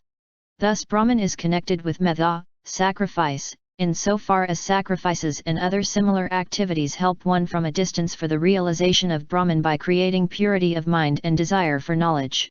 It may be noted that the first Trisupara prescribes a meditation in the shape of offering oneself into the Supreme as a means of attaining Him. The second one stresses the need of knowledge engendered through intelligence developed by scripture, preceptor, and proper environment, and the third one here emphasizes karma or Vedic sacrifice as an aid to the attainment of the Supreme. Yogi Rupnathji then says to him, I pile fuel in the consecrated fire with a view to acquire the Vedas necessary for thy worship, meditating on thee in the form of Igvd. The unbroken currents of clarified butter offered into the kindled fire rendered sacred by cordial and hearty thoughts flow like rivers, the water of which is potable for gods. By this I kindle the splendor of the holy fire. In that Havaya fire, amidst those currents of clarified butter offered as oblation, abides the profusely rich and splendid Supreme Being who is magnified in the Trisupara, who dwells in the nest of the bodies of created beings, who confers bliss on creatures according to their merit, and who shares with God's sweet ambrosia in the form of oblations offered by worshippers in fire. In his proximity are seated the 7 sages who destroy sins by mere remembrance and who continuously pour oblations in the form of a current of nectar keeping in mind the various gods for whom they are meant. This Trisupara may be imparted to a Brahma unsolicited. Those Brahmas who recite Trisupara indeed destroy even the sin of slaying a worthy Brahma or an anointed king. They attain to the fruit of the performance of Soma sacrifice. They purify all those who sit in a row of 1,000, while at dinner, and attain union with Prava, that is, the deity of this mantra. May the all-penetrating goddess of intellect who is beneficial, favorably disposed to, and delighting in, us visit us. O goddess, may we who were delighting in profitless speech before thy visit, now as the result of thy delight in us, become enlightened and also capable of expressing the supreme truth along with our heroic sons and disciples. O goddess of intellect, favored by thee, one becomes a seer. One becomes a Brahma or a knower of Brahman. Favored by thee one becomes also possessed of riches. Favored by thee one obtains manifold wealth. Being such, O goddess of intellect, delight in us and confer on us wealth. Yogi Rupnathji said, Vedas prayer say, may Indra grant me intelligence. May Goddess Sarasvati grant me intelligence. May the 2 asvins wearing garlands of lotus flowers engender in me intelligence. Hail! May that intelligence favor me.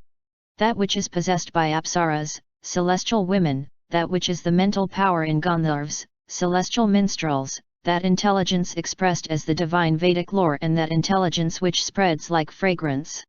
May that goddess of intelligence come to me with a joyful face and favor me. That goddess of intelligence who is pervasive like fragrance, who is capable of examining all objects, who possesses golden letters in the shape of the syllables of the Vedas, or who is wholesome and charming, who is continuously present, who is fit to be resorted to by the seekers of the values of life again and again, who possesses flavor and strength and who nourishes me with milk and other wealth. May Agni render in me intelligence, continuity of progeny and splendor born of Vedic study. May Indra render in me intelligence, continuity of progeny and virility. May Surya render in me intelligence, continuity of progeny and prowess that strikes fear in the hearts of enemies. May death depart from us. May immortality come to us. May Vaivasvata Yama grant us safety. May the sins of us be destroyed like the seared leaves of a tree. May the strength-giving wealth come to us. Vedas prayer called, Yogi Rupnathji say, O death, go back by thy own path which is other than that of the gods. I entreat thee who art capable of seeing me and listening to me. Do not destroy our progeny. Do not strike down our heroes. We heartily supplicate to the Lord of creatures, who is the protector of the universe and who is active within us as life breath and outside us as the blowing wind. May he guard us from death and protect us from sin. May we live brilliantly up to our old age. O thou Supreme Being, release me from the fear of Yama and accusation of people and the necessity of being in the yonder world. O Agni, may the 2 divine physicians, the Asvins, chase away from us death by virtue of the powers of religious work. Yogi Rupnathji says, like servants gods follow Hari who is the Lord of the universe, who leads all thoughts as the foremost leader and who absorbs into himself the universe at the time of dissolution or who destroys the sins of devotees. May this path to liberation taught in the Vedas having the same form as Brahman open itself to me. Deprive not me of that. Strive to secure it for me. Kindling the consecrated fire with chips of wood, in order to offer oblations during worship, may I attain both the worlds. Having attained the prosperity of this world and the next, I shall cross over death. Yogi Rupnathji then said, Vedas prayer hymn, O fierce death, do not cut off my life. Do not injure my interest. Do not cripple my strength. Do not subject me to deprivation. Do not hurt my progeny and life. I shall serve thee with oblations. For, thou art vigilant over the deeds of men. O Rudra, injure not our elders, our children, our adults capable of procreation, the foetus we have laid in the mother's womb, and our father and mother. Do not hurt our dear selves. O Rudra, do not hurt us in respect of our children, our grandchildren, other men belonging to us, our cattle and our horses. Do not hurt and anger our heroes. We shall serve thee with oblations and reverence. O Prajapati, all that is born is not different from thee. Thou art before them and after also when they are reabsorbed into thee. The created beings cannot surpass thee. With whatever desire we offer oblations to thee, may that be fulfilled. May we become lords of riches. May Indra come to our succour, Indra who is the giver of welfare on earth and bliss in the next world, who is the lord of people, who is the slayer of Vitra, who is the subduer of enemies and giver of rain, who is peaceable and giver of safety. We worship the three-eyed Lord who is fragrant and who increasingly nourishes the devotees. Worshipping him may we easily slip off from death just as the ripe cucumber easily separates itself from the binding stalk. May we be never separated from immortality. O death, those 1,010,000 snares which thou hast laid for slaying man, all of them we remove by the power of our deeds of worship. Hail! May this be an oblation made to Mitayu, the maker of death. Then Yogi Rupnathji said, Vedas prayer say, O Agni, thou art the remover of the offences we have committed against gods. Hail! Thou art the remover of the offences we have committed against men. Hail! Thou art the remover of the offences we have committed against departed ancestors. Hail! Thou art the remover of the offences we have committed to ourselves. Hail! Thou art the remover of the offences committed by others connected with us. Hail! Thou art the remover of the offences committed by our relatives. Hail! Thou art the remover of the offences committed during day and night. Hail! Thou art the remover of the offences committed in the state of dream and waking. Hail! Thou art the remover of the offences we have committed in the state of deep sleep and waking. Hail! Thou art the remover of the offences committed consciously and unconsciously. Hail! Thou art the remover of the offences committed by contact with those who are sinners. Hail! O gods, O Vasus, that serious God-offending sin which we have committed by our tongues, by our understanding, and by our actions, place that in those who come near and act in an evil way towards us. Hail! Salutations to the gods. Desire performed the act. Desire did the act. Desire is doing the act, not I. Desire is the agent, not I. Desire causes the doer to act, not I. O desire, fascinating in form, let this oblation be offered to thee. Hail! Salutations to the gods. Anger performed the act. Anger did the act. Anger is doing the act, not I. Anger is the agent. Not I. Anger causes the doer to act, not I. O anger, let this oblation be offered to thee. Hail! O Supreme Being, I offer oblations of tasty tila, sesame, seeds mixed with some flour, into the consecrated fire. May my mind delight in the attributes of the Supreme. Hail! O God, through thy grace, may I obtain cattle, gold, wealth, food and drink, and all desired objects and beauty and prosperity, for that this oblation be offered to thee. Hail! May God grant me royal prosperity, the bliss of freedom, health, noble repute, capacity to pay off the debts to gods, departed souls and sages, the qualities of an ideal Brahma, many sons, faith, intelligence and grandsons. May this oblation be offered for that. Hail! O Lord, through thy grace, may these black sesame seeds, white sesame seeds, healthful sesame seeds and own sesame seeds cleanse whatever sin there is connected with me or whatever wrong there is in me. For that I offer oblations. Hail! May the sesame seeds offered remove my sins, such as partaking of the food supplied by theft, dining at a place where food is served in connection with the funeral rites of a single recently departed soul, slaying of a Brahma, outraging the preceptor's honor, cattle lifting, drink and slaying a hero or a foetus. May I have peace. Hail! May God grant me royal prosperity, the bliss of freedom, health, noble repute, capacity to pay off the debts to gods, departed souls and sages, the qualities of an ideal Brahma, many sons, faith, intelligence, and grandsons. May this oblation be offered for that. Hail Ojate Vedas, the all-knowing supreme invoked in fire. Yogi Rupnathji then said, Vedas prayer to him, saying, by this oblation may my in-breath, out-breath, diffused breath, up-breath and middle breath become purified. I pray that I become the supreme light bereft of all obstructing sins and their cause, the passions, in me. For this end may this oblation be appropriately offered into the consecrated fire. Hail! By this oblation may my speech, mind, sight, hearing, taste, smell, seed, intellect, intention, and aim become purified. I pray that I become the supreme light bereft of all obstructing sins and their cause, the passions, in me. For this end may this oblation be appropriately offered into the consecrated fire. Hail! By this oblation may my 7 bodily ingredients, outer and inner skin, flesh, blood, fat, marrow, sinew and bone become purified. I pray that I become the supreme light bereft of all obstructing sins and their cause, the passions, in me. For this end may this oblation be offered into the consecrated fire. Hail! By this oblation may the limbs and the parts of my body, comprised by the head, hands, feel, sides, back, thighs, belly, shanks, the generative organ, the middle part of the body, or the male and female generative organs, and the anus become purified. I pray that I become the supreme light bereft of all obstructing sins and their cause, the passions, in me.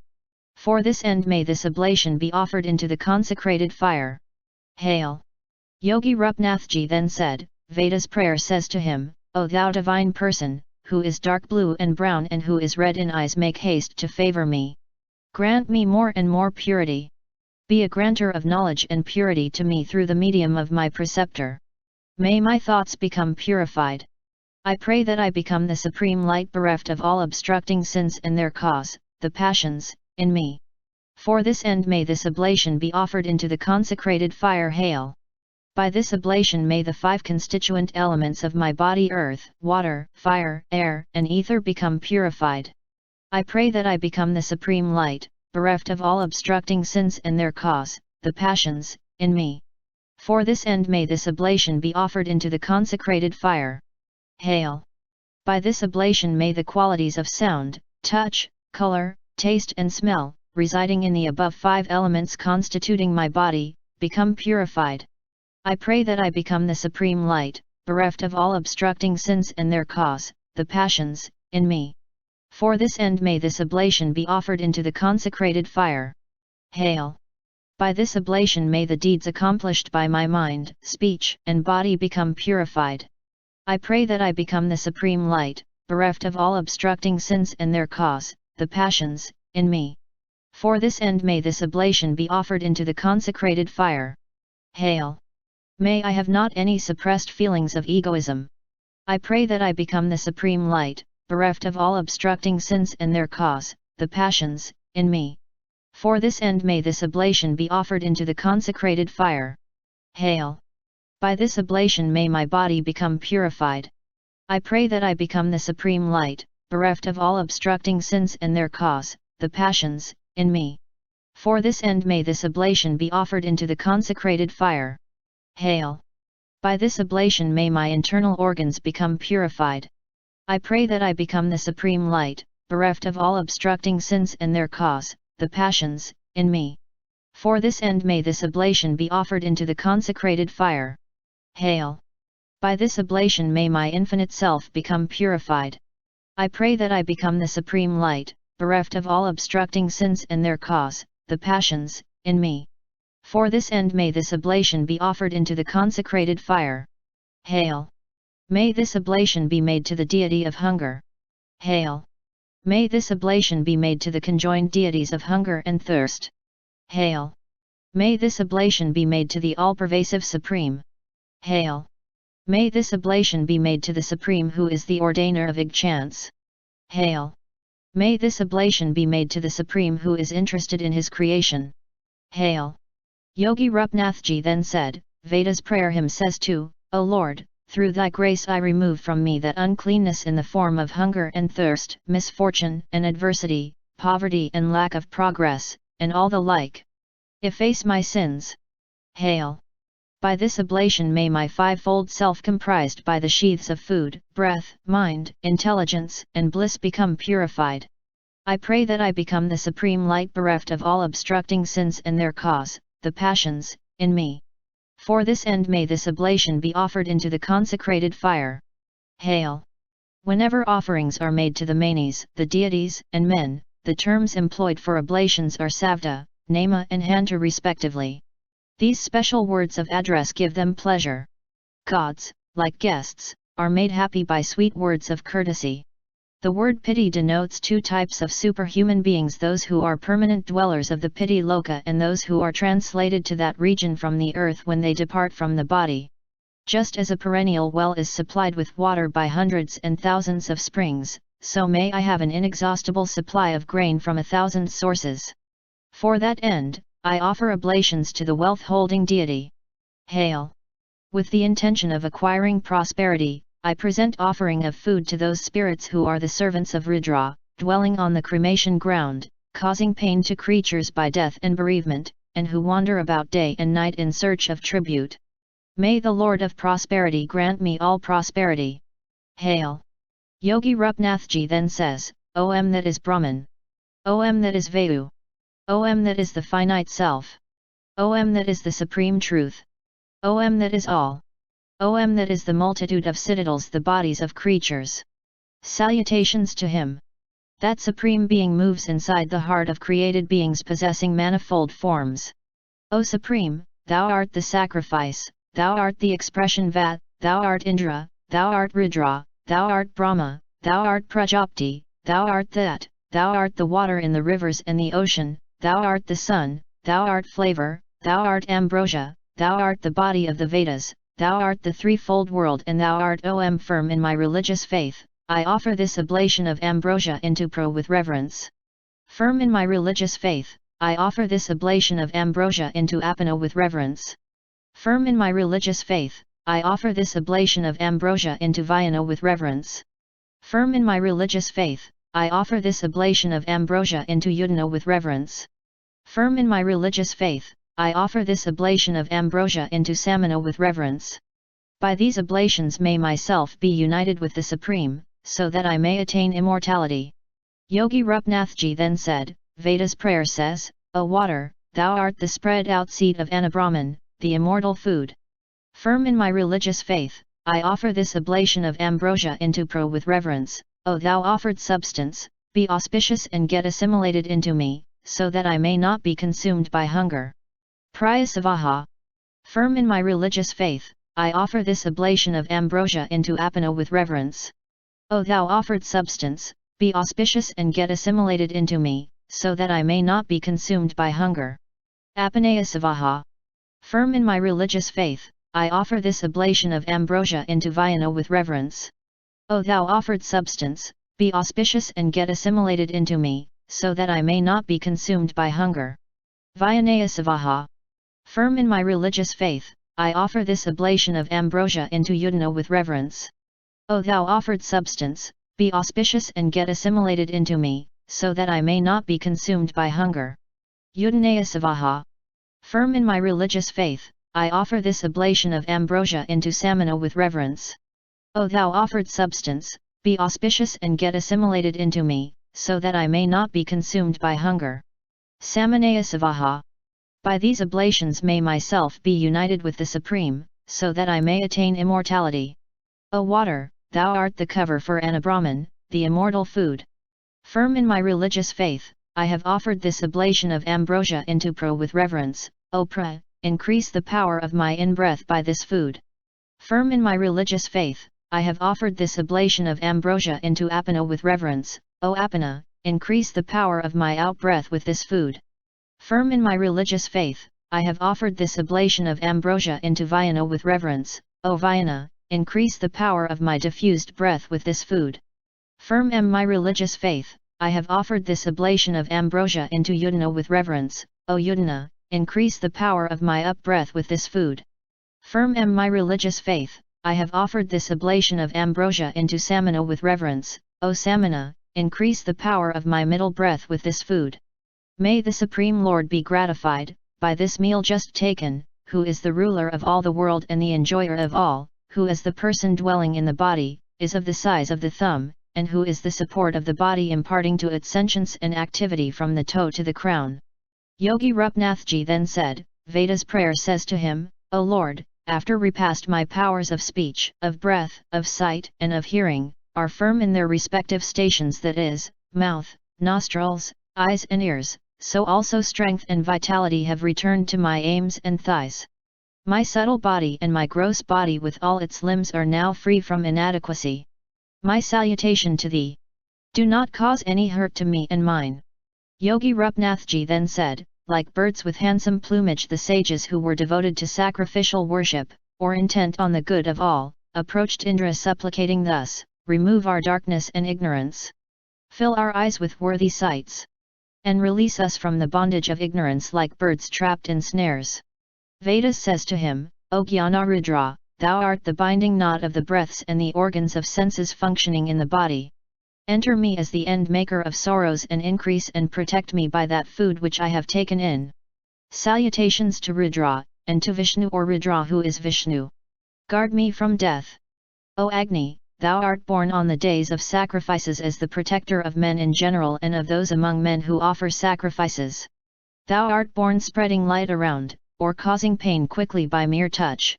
Thou art born from water as lightning or as the heat under the sea. Thou art born from clouds or stones by friction. Thou art born from the forests, thou art born from the herbs. Thou art born ever pure or as the sun. O thou Lord, who art worshipped in all the sacrifices, I prostrate before thee in deep reverence, I prostrate before thee.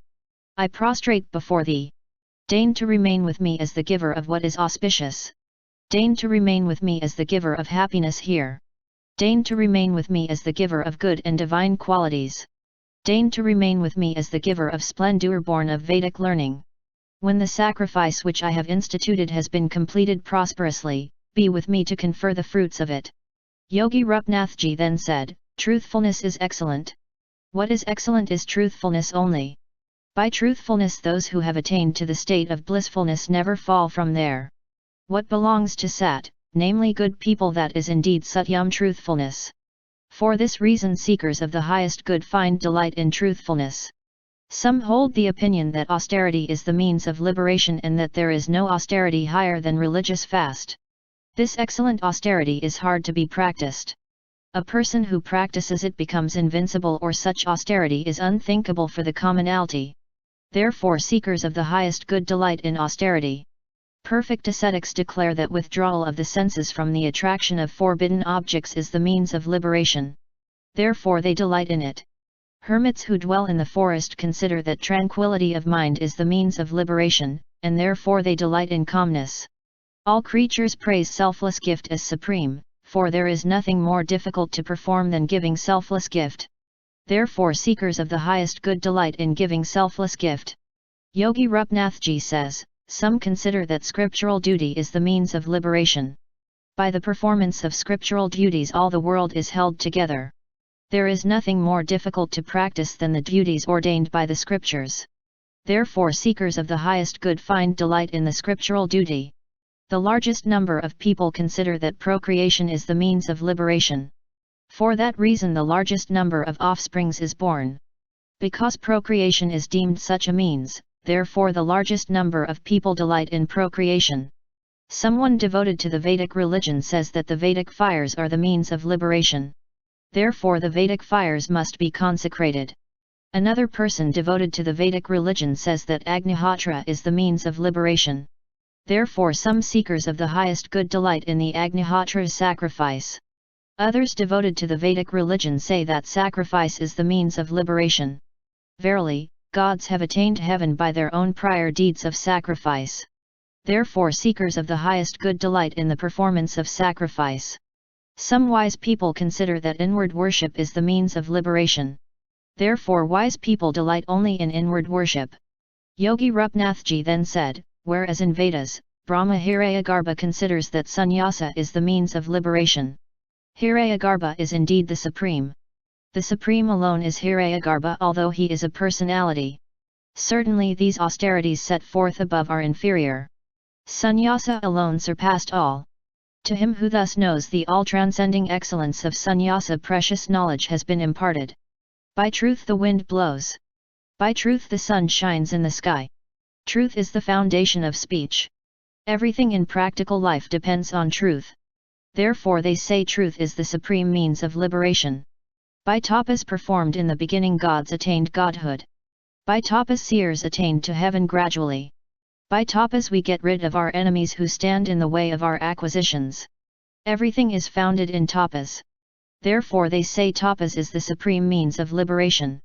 Yogi Rupnathji then said, persons who practice sense control shake off their sin by that.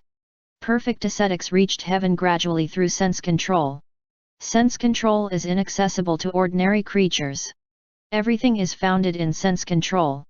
Therefore they say sense control is the supreme means of liberation. Those who are of a tranquil disposition do good merely by calmness. Sages have attained to heaven through calmness of mind. Calmness of mind is inaccessible for the ordinary creatures. Everything is founded on calmness of mind. Therefore they say that calmness of mind is the supreme means of liberation. Giving of gift in the shape of daki is the secure abode of the sacrifices. In the world all creatures subsist on a giver. People remove by gifts those who are envious and malignant towards them. By gift the unfriendly become friendly. Everything is established in gift. Therefore they say that the gift is the supreme means of liberation. Dharma, religious righteousness, is the support of the whole universe. All people draw near a person who is fully devoted to Dharma. Through Dharma a person chases away sin. All are supported by Dharma. Therefore they say that Dharma is the supreme means of liberation. Yogi Rupnathji says, in this world procreation is certainly the foundation of the race. A person who extends the continuity of progeny in the right way by rearing offsprings, according to the scriptural rules, discharges his debt towards his departed ancestors. That alone is the way for him to pay off his debts towards his ancestors. Therefore they say that procreation is the supreme means of liberation. The great sacrificial fires are indeed the threefold knowledge and the path leading to godhood. Of them, the Garhapatya fire is Rigveda, the earth, and the Radhantara Saman chant.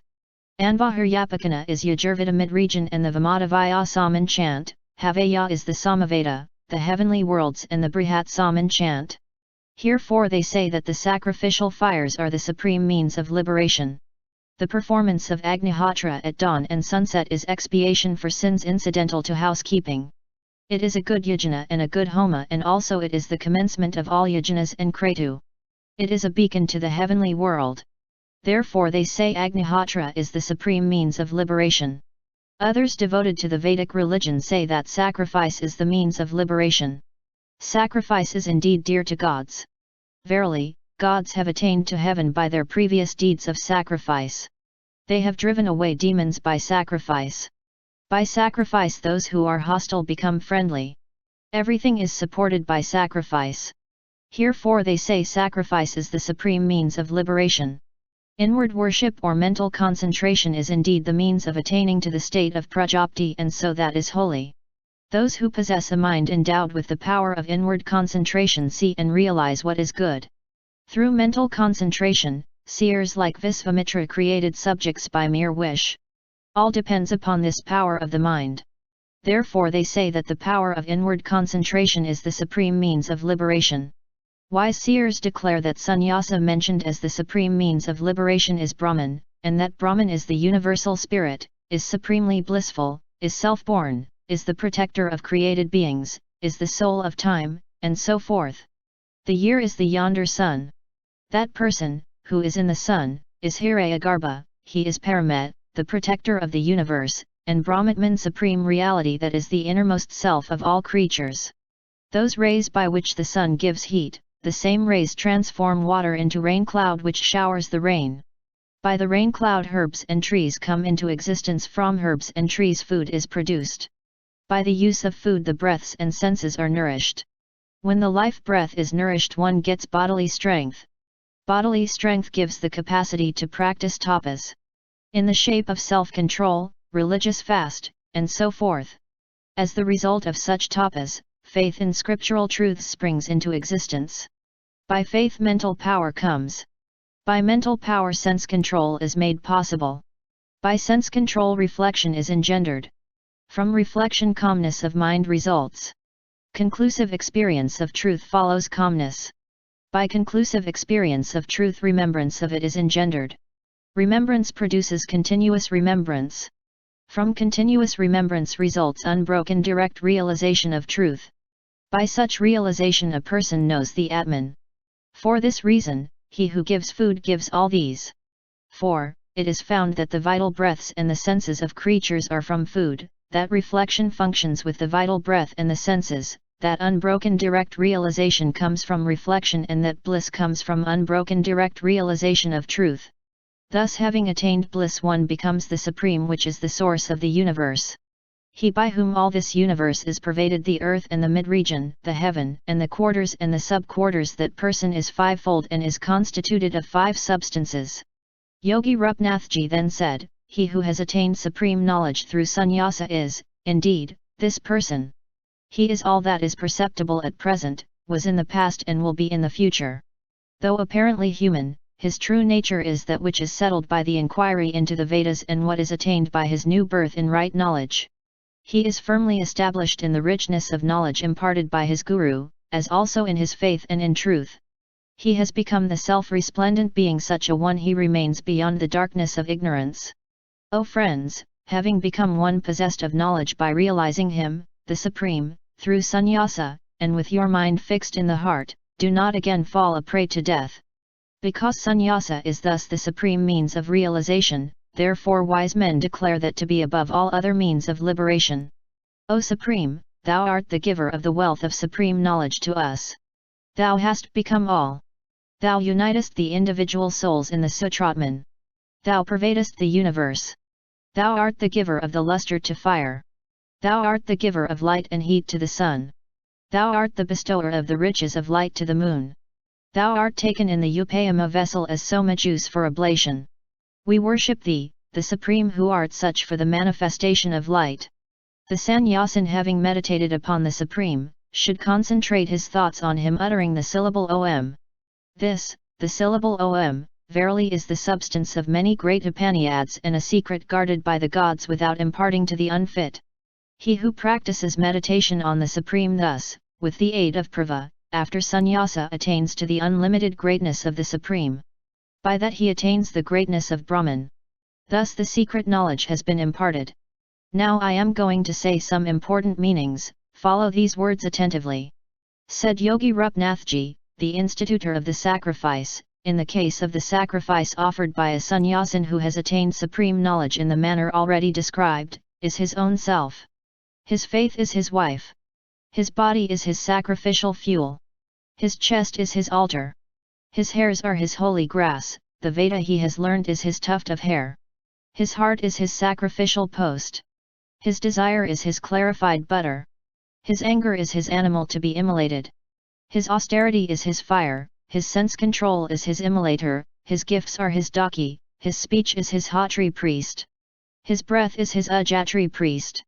His sight is his advaryo priest, his mind is his Brahman priest, his hearing is his Agni priest, the span of his life is his preparatory rite, what he eats. That is his oblation.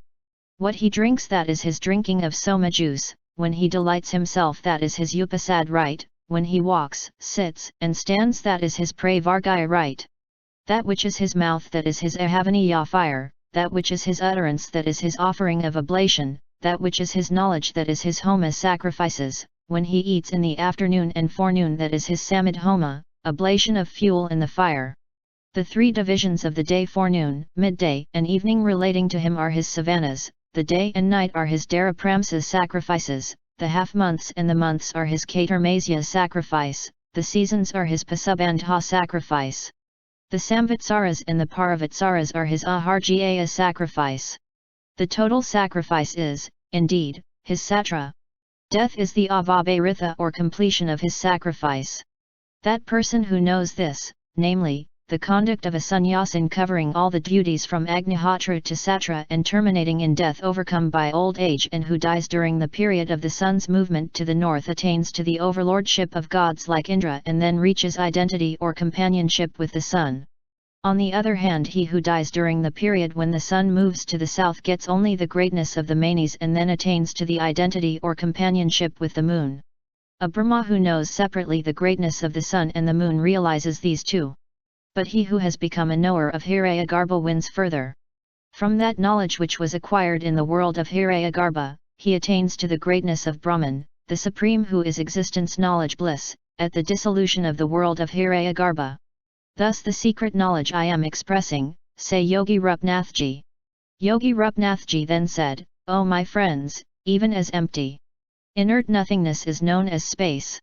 Mind is empty nothingness. Whether the mind is real or unreal, it is that which is apprehended in objects of perception. Thought is mind, there is no distinction between the two. The self that is clothed in the spiritual body is known as mind, it is that which brings the material or physical body into existence. Ignorance, samsara, repetitive history, mind stuff, bondage, impurity, darkness and inertia are all synonyms. Experience alone is the mind. It is none other than the perceived. This entire universe is forever non-different from the consciousness that dwells in every atom, even as an ornament is non-different from gold. Just as an ornament potentially exists in gold, the object exists in the subject. But when this notion of the object is firmly rejected and removed from the subject, then consciousness alone exists without even an apparent or potential objectivity. When this is realized, evils like attraction and repulsion, love and hate, cease in one's heart, as also the false notions of the world, etc. Even the tendency to objectify ceases. This is freedom. Yet, we see that there are holy ones who have overcome this external objects like space, etc. and psychological factors like etc. exist only in name. In reality, neither the objective universe, nor the perceiving self, nor perception as such, nor void, nor inertness exists, only one is cosmic consciousness, situation. In this it is the mind that conjures up the diverse actions and experiences, the notion of bondage and the desire for liberation. After the dissolution and before the next approach dawned, the entire objective universe was in a state of equilibrium. There then existed the Supreme Lord, the eternal, unborn, self-effulgent, who is the all and who is omnipotent. He is beyond conception and description. Though he is known by various names like Atma etc. These are viewpoints and not the truth. He is. Yet he is not realized by the world, he is within the body, too, yet he is far. From him emerge countless divinities like Lord, even as rays emerge from the sun. From him emerge infinite worlds as ripples arise from the surface of the ocean. He is the cosmic intelligence into which countless objects have enter. He is the light in which the self and the world shine. He ordains the characteristic nature of every created thing. In him the worlds appear and disappear, even as a mirage appears and disappears repeatedly. His form, the world, vanishes, but his self is unchanging. He dwells in all. He is hidden and he overflows. By his mere presence this apparently inert material world and its inhabitants are ever active. Because of his omnipresent omnipotent omniscience, his very thoughts materialize. This supreme self cannot be realized, O dears, by means other than wisdom, not indeed by exerting oneself in religious practices. This self is neither far nor near. It is not inaccessible nor is it in distant places, it is what in oneself appears to be the experience of bliss, and is therefore realized in oneself. Austerity and penance, charity and the observances of religious vows do not lead to the realization of the Lord. Only the company of holy men and the study of true scriptures are helpful. As they ignorance and delusion. Even when one is convinced that this self alone is real, one goes beyond sorrow, on the path of liberation. Austerity or is self-inflicted pain. Of what value is charity performed with wealth earned by deceiving others? Only they derive the fruits of such charity. Religious observances add to one's vanity. There is only one remedy for ignorance of the Lord, the firm and decisive renunciation of craving for sense pleasure. About the unique Absolute Soul, Yogi Rupnathji says, he who has been described as the Lord is not very far. He is the intelligence dwelling in the body. He is the universe, though the universe is not he. He is pure intelligence. Ah, one who knows that pure intelligence is the objective universe knows nothing. Sentient is the universe, and sentient is the soul, jiva. The sentient creates the knowable and gets involved in sorrow. When there is cessation of the knowable, and the flow of attention is towards that which is not knowable, pure intelligence, then there is fulfillment and one beyond sorrow. Without the cessation of the knowable, one's attention cannot be finally turned away from the knowable. Mere awareness of the involvement of the jiva in this sarasara is of no use. But, if the Supreme Lord is known, this sorrow to an end. The cosmic intelligence in which the universe, as it were, ceases to be, is the Lord. In him the relationship appears to have ceased, as such. He is the void in which the universe appears to exist. In him even cosmic consciousness stands still like a mountain. The Lord can be realized only if one is firmly established in the unreality of the universe, even as the blueness of the sky is unreal. Dualism presumes ses unity, and non-dualism suggests dualism. Only when the creation is known to be utterly non-existent the Lord is realized. The wrong notion that this world is real has become deep-rexed on account of persistent wrong thinking. However, it can be removed that very day on which you resort to the company of holy men and to the study of the holy dialogues. When the wrong notion is dispelled and the truth realized, that realization so thoroughly saturates one, that one thinks of it, speaks of it, rejoices in it and teaches it to others. Such people are sometimes called Jivanmuktha and also Videhamukta. He who, while living an apparently normal life, experiences the whole world as an emptiness, is a Jivanmuktha. He is awake but enjoys the calmness of deep sleep. He is unaffected in the least by pleasure and pain. He is awake in dep but he is never awake to this world. His wisdom is unclouded by latent tendencies. He appears to be subject to likes, dislikes, and fear. But in fact he is as free as the space. He is free from egotism and volition. And his intelligence is unattached whether in action or in inaction. None is afraid of him, he is afraid of none. He becomes a Vidahemukta when, in due time, the body is dropped. The Vidahemukta is, yet is not I nor the other. He is the sun that shines. Vishnu that protects all, Rudra that destroys all, Brahma that creates. He is space, the earth, water, and fire. He is in fact cosmic consciousness. That which is the very essence in all beings. All that which is in the past, present, and future. All indeed is he and he alone. Yogi Rupnathji says, what is known as liberation, O my dears, is indeed the Absolute itself, which alone is. That which is here as you etc. only seems to be, for it has never been created. How can we say that Brahman has become all these worlds? O friends, in ornaments I see only gold, in waves I see only water, in air I see only movement, in space I see only emptiness, in mirage I see only heat, and naught else. Similarly, I see only Brahman the Absolute. Not the worlds. The perception of the worlds is beginningless ignorance. Yet it will vanish with the help of inquiry into truth. Only that ceases to be which has come into being. This world has never really come into being, yet it appears to be. The exposition of this truth is contained in this chapter on creation. When the previous cosmic dissolution took place, all that appeared to be before disappeared. Then the infinite alone remained. It was neither emptiness nor a form, neither sight nor the seen, and one could not say that it was. Nor that it was not. It has no ears, no eyes, no tongue, and yet it hears, sees and eats. It is uncaused and uncreated. And it is the cause of everything as water is the cause of waves. This infinite and eternal light is the heart of all. And in its light the three worlds shine, as a mirage. When the infinite vibrates, the worlds appear to emerge. When it does not vibrate, the worlds appear to submerge, even as when a firebrand is whirled fast a fiery circle appears, and when it is held steady, the circle vanishes. Vibrating or not vibrating.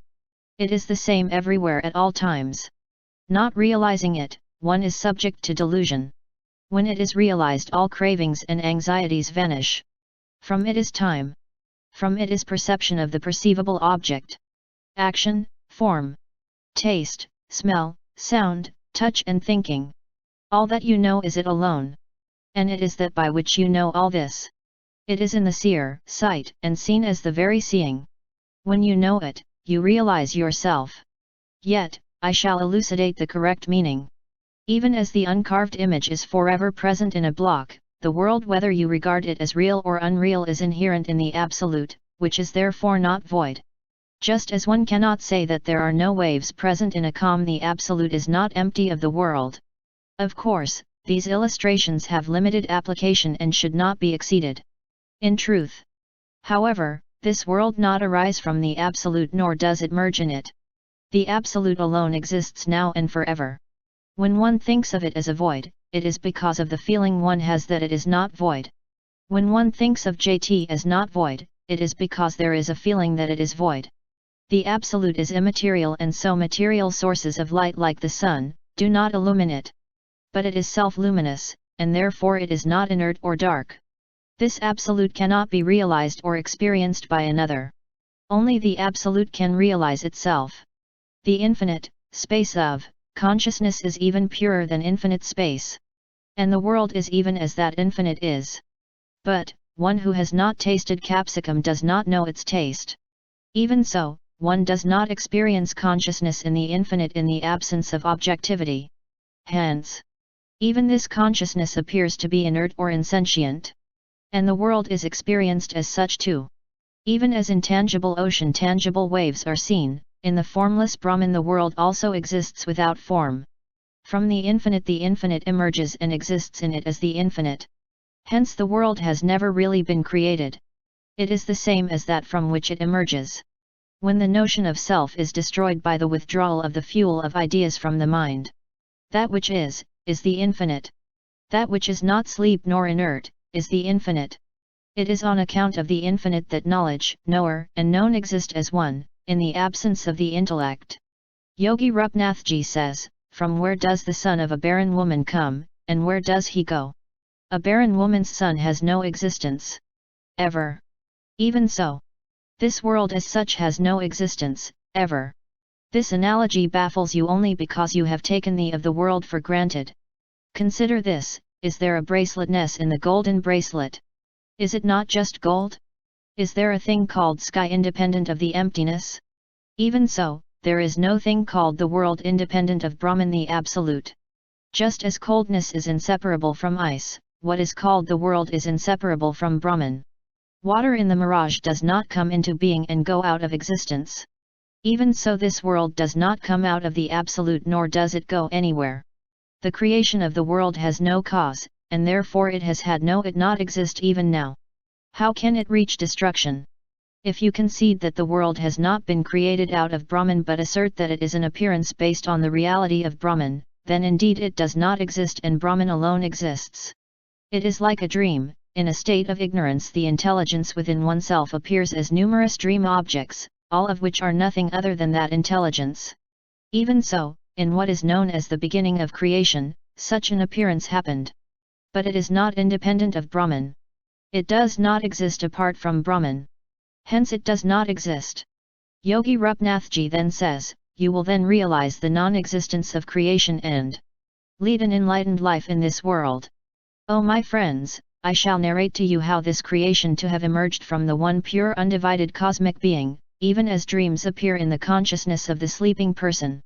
This universe is in fact the eternal effulgent infinite consciousness which generates within itself the knowable, which would be known as that which is to be, with an idea concerning its form, which is space, and with an inquiry concerning itself. Thus is space brought into being. When, after a considerable time, the consciousness of creation becomes strong in the infinite being, the future jiva, living cosmic soul also known as Harapya-garbha, arises within it, and the infinite abandons, as it were, its supreme state, to limit itself as the jiva. However, even then Brahman remains the infinite, and there is no real transformation into any of these. In space, the faculty of sound manifests itself. Then comes into being egotism, which is vital to further creation of the universe, and, at the same time, the factor known as time. All this happens merely by the creative thought inherent in the cosmic being, not as real transformations of the infinite. By the similar exercise of the creative thought, air is created.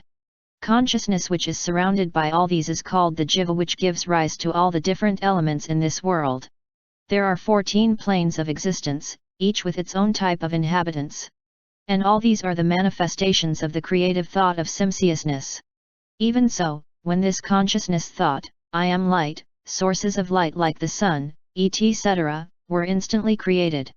Similarly, water and earth were created. All these fundamental elements continued to act upon one another ascensor and experience.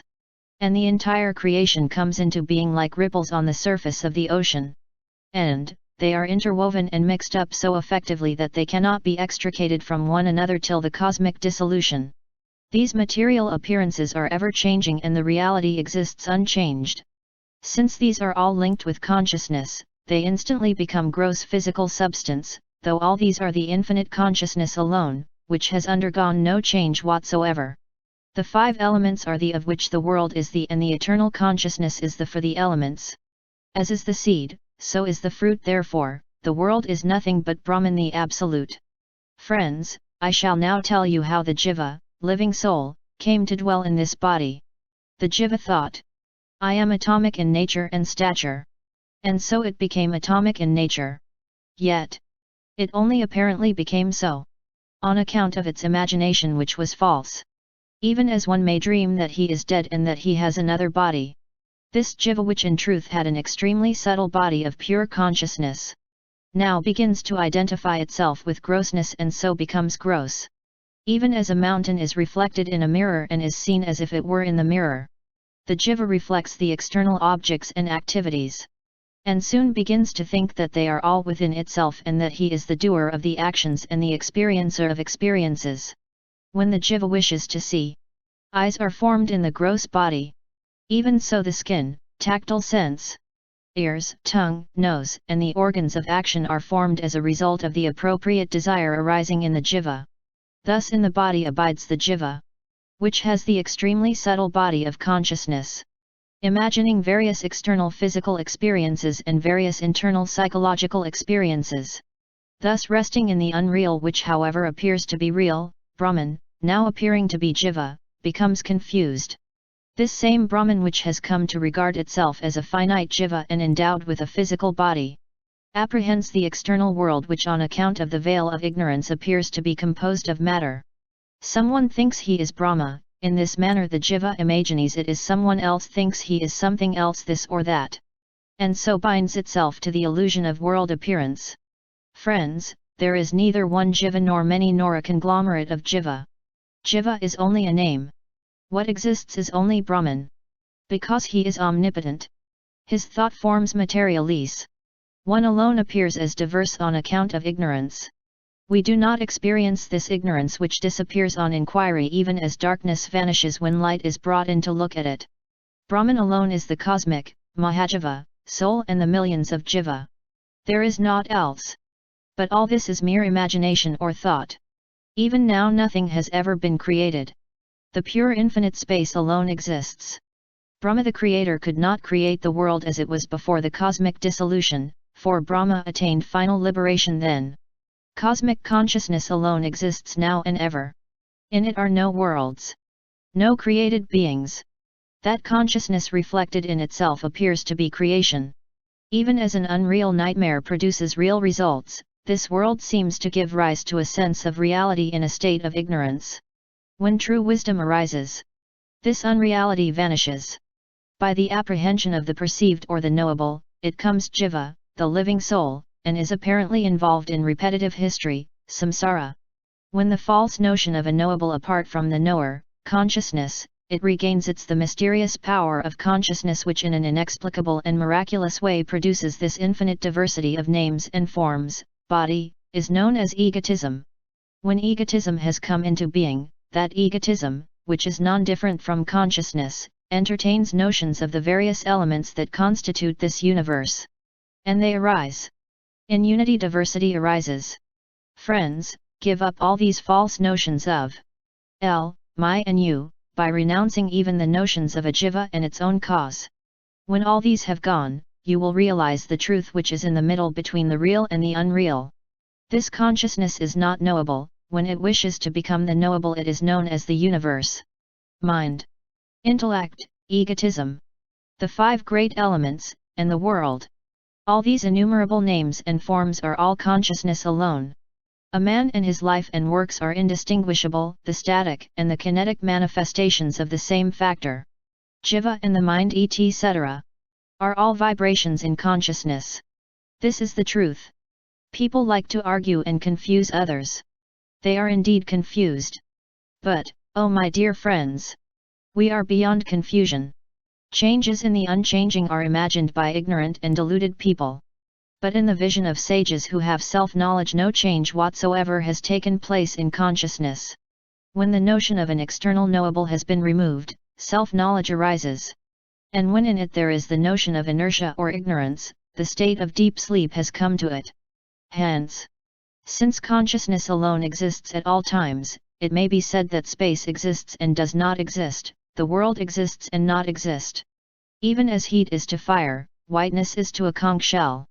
Firmness is to a mountain, liquidity is to water, butter is to milk, water is to ice, brightness is to illumination, oil is to mustard seed. Flow is to a river, sweetness is to honey, ornament is to gold, aroma is to a flower. The universe is to consciousness. The world exists because consciousness is, and the world is the Bhakti of consciousness. There is no division, no difference, no distinction. Hence the universe can be said to be both real and unreal. Real because of the reality of consciousness which is its own reality, and unreal because the universe does not exist as universe, independent of consciousness. But, because of the unreality of the universe, etc., it cannot be said that its own cause, namely, the consciousness, is also unreal. Such a statement would only be a set of words with no meaning. For it runs to our experience, and the existence of consciousness cannot be denied. At this stage the third evening set in, and the assembly dispersed. O friends!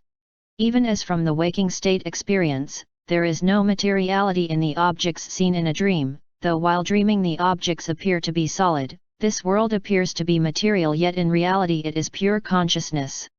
There is not even a temporary or subtle river in the mirage, even so there is in no sense a real world. But only pure consciousness. Only knowledge based on ignorance clings to the notion of a world. Says Yogi Rupnathji, in reality, there is no difference in the meaning of the words world, Brahman or the infinite, and self. The world is as true in relation to Brahman as the dream city is true in relation to the experience of the waking consciousness. Hence, world and cosmic consciousness are synonyms. Soul, the Brahman, the glorious Lord. The stage called Nirvhoya. The place called Siddhapada where yogi or yoginis attained the liberation became famous as the holiest place in the three worlds. His or her mortal body, from which impurities are eliminated by yoga, is transformed into a river, a prominent one among many rivers. It blesses one with siddhis and is resorted to by siddhas. He who listens to this doctrine of the sages regarding the knowledge about the Atman, becomes able to concentrate his mind upon the venerable Lord whose banner has the of Garuda, and he attains to the lotus-like feet of the glorious Lord. Thus the secret knowledge here, and in this lecture, is concluded. Said Yogi Rupnathji. Even if those who are born as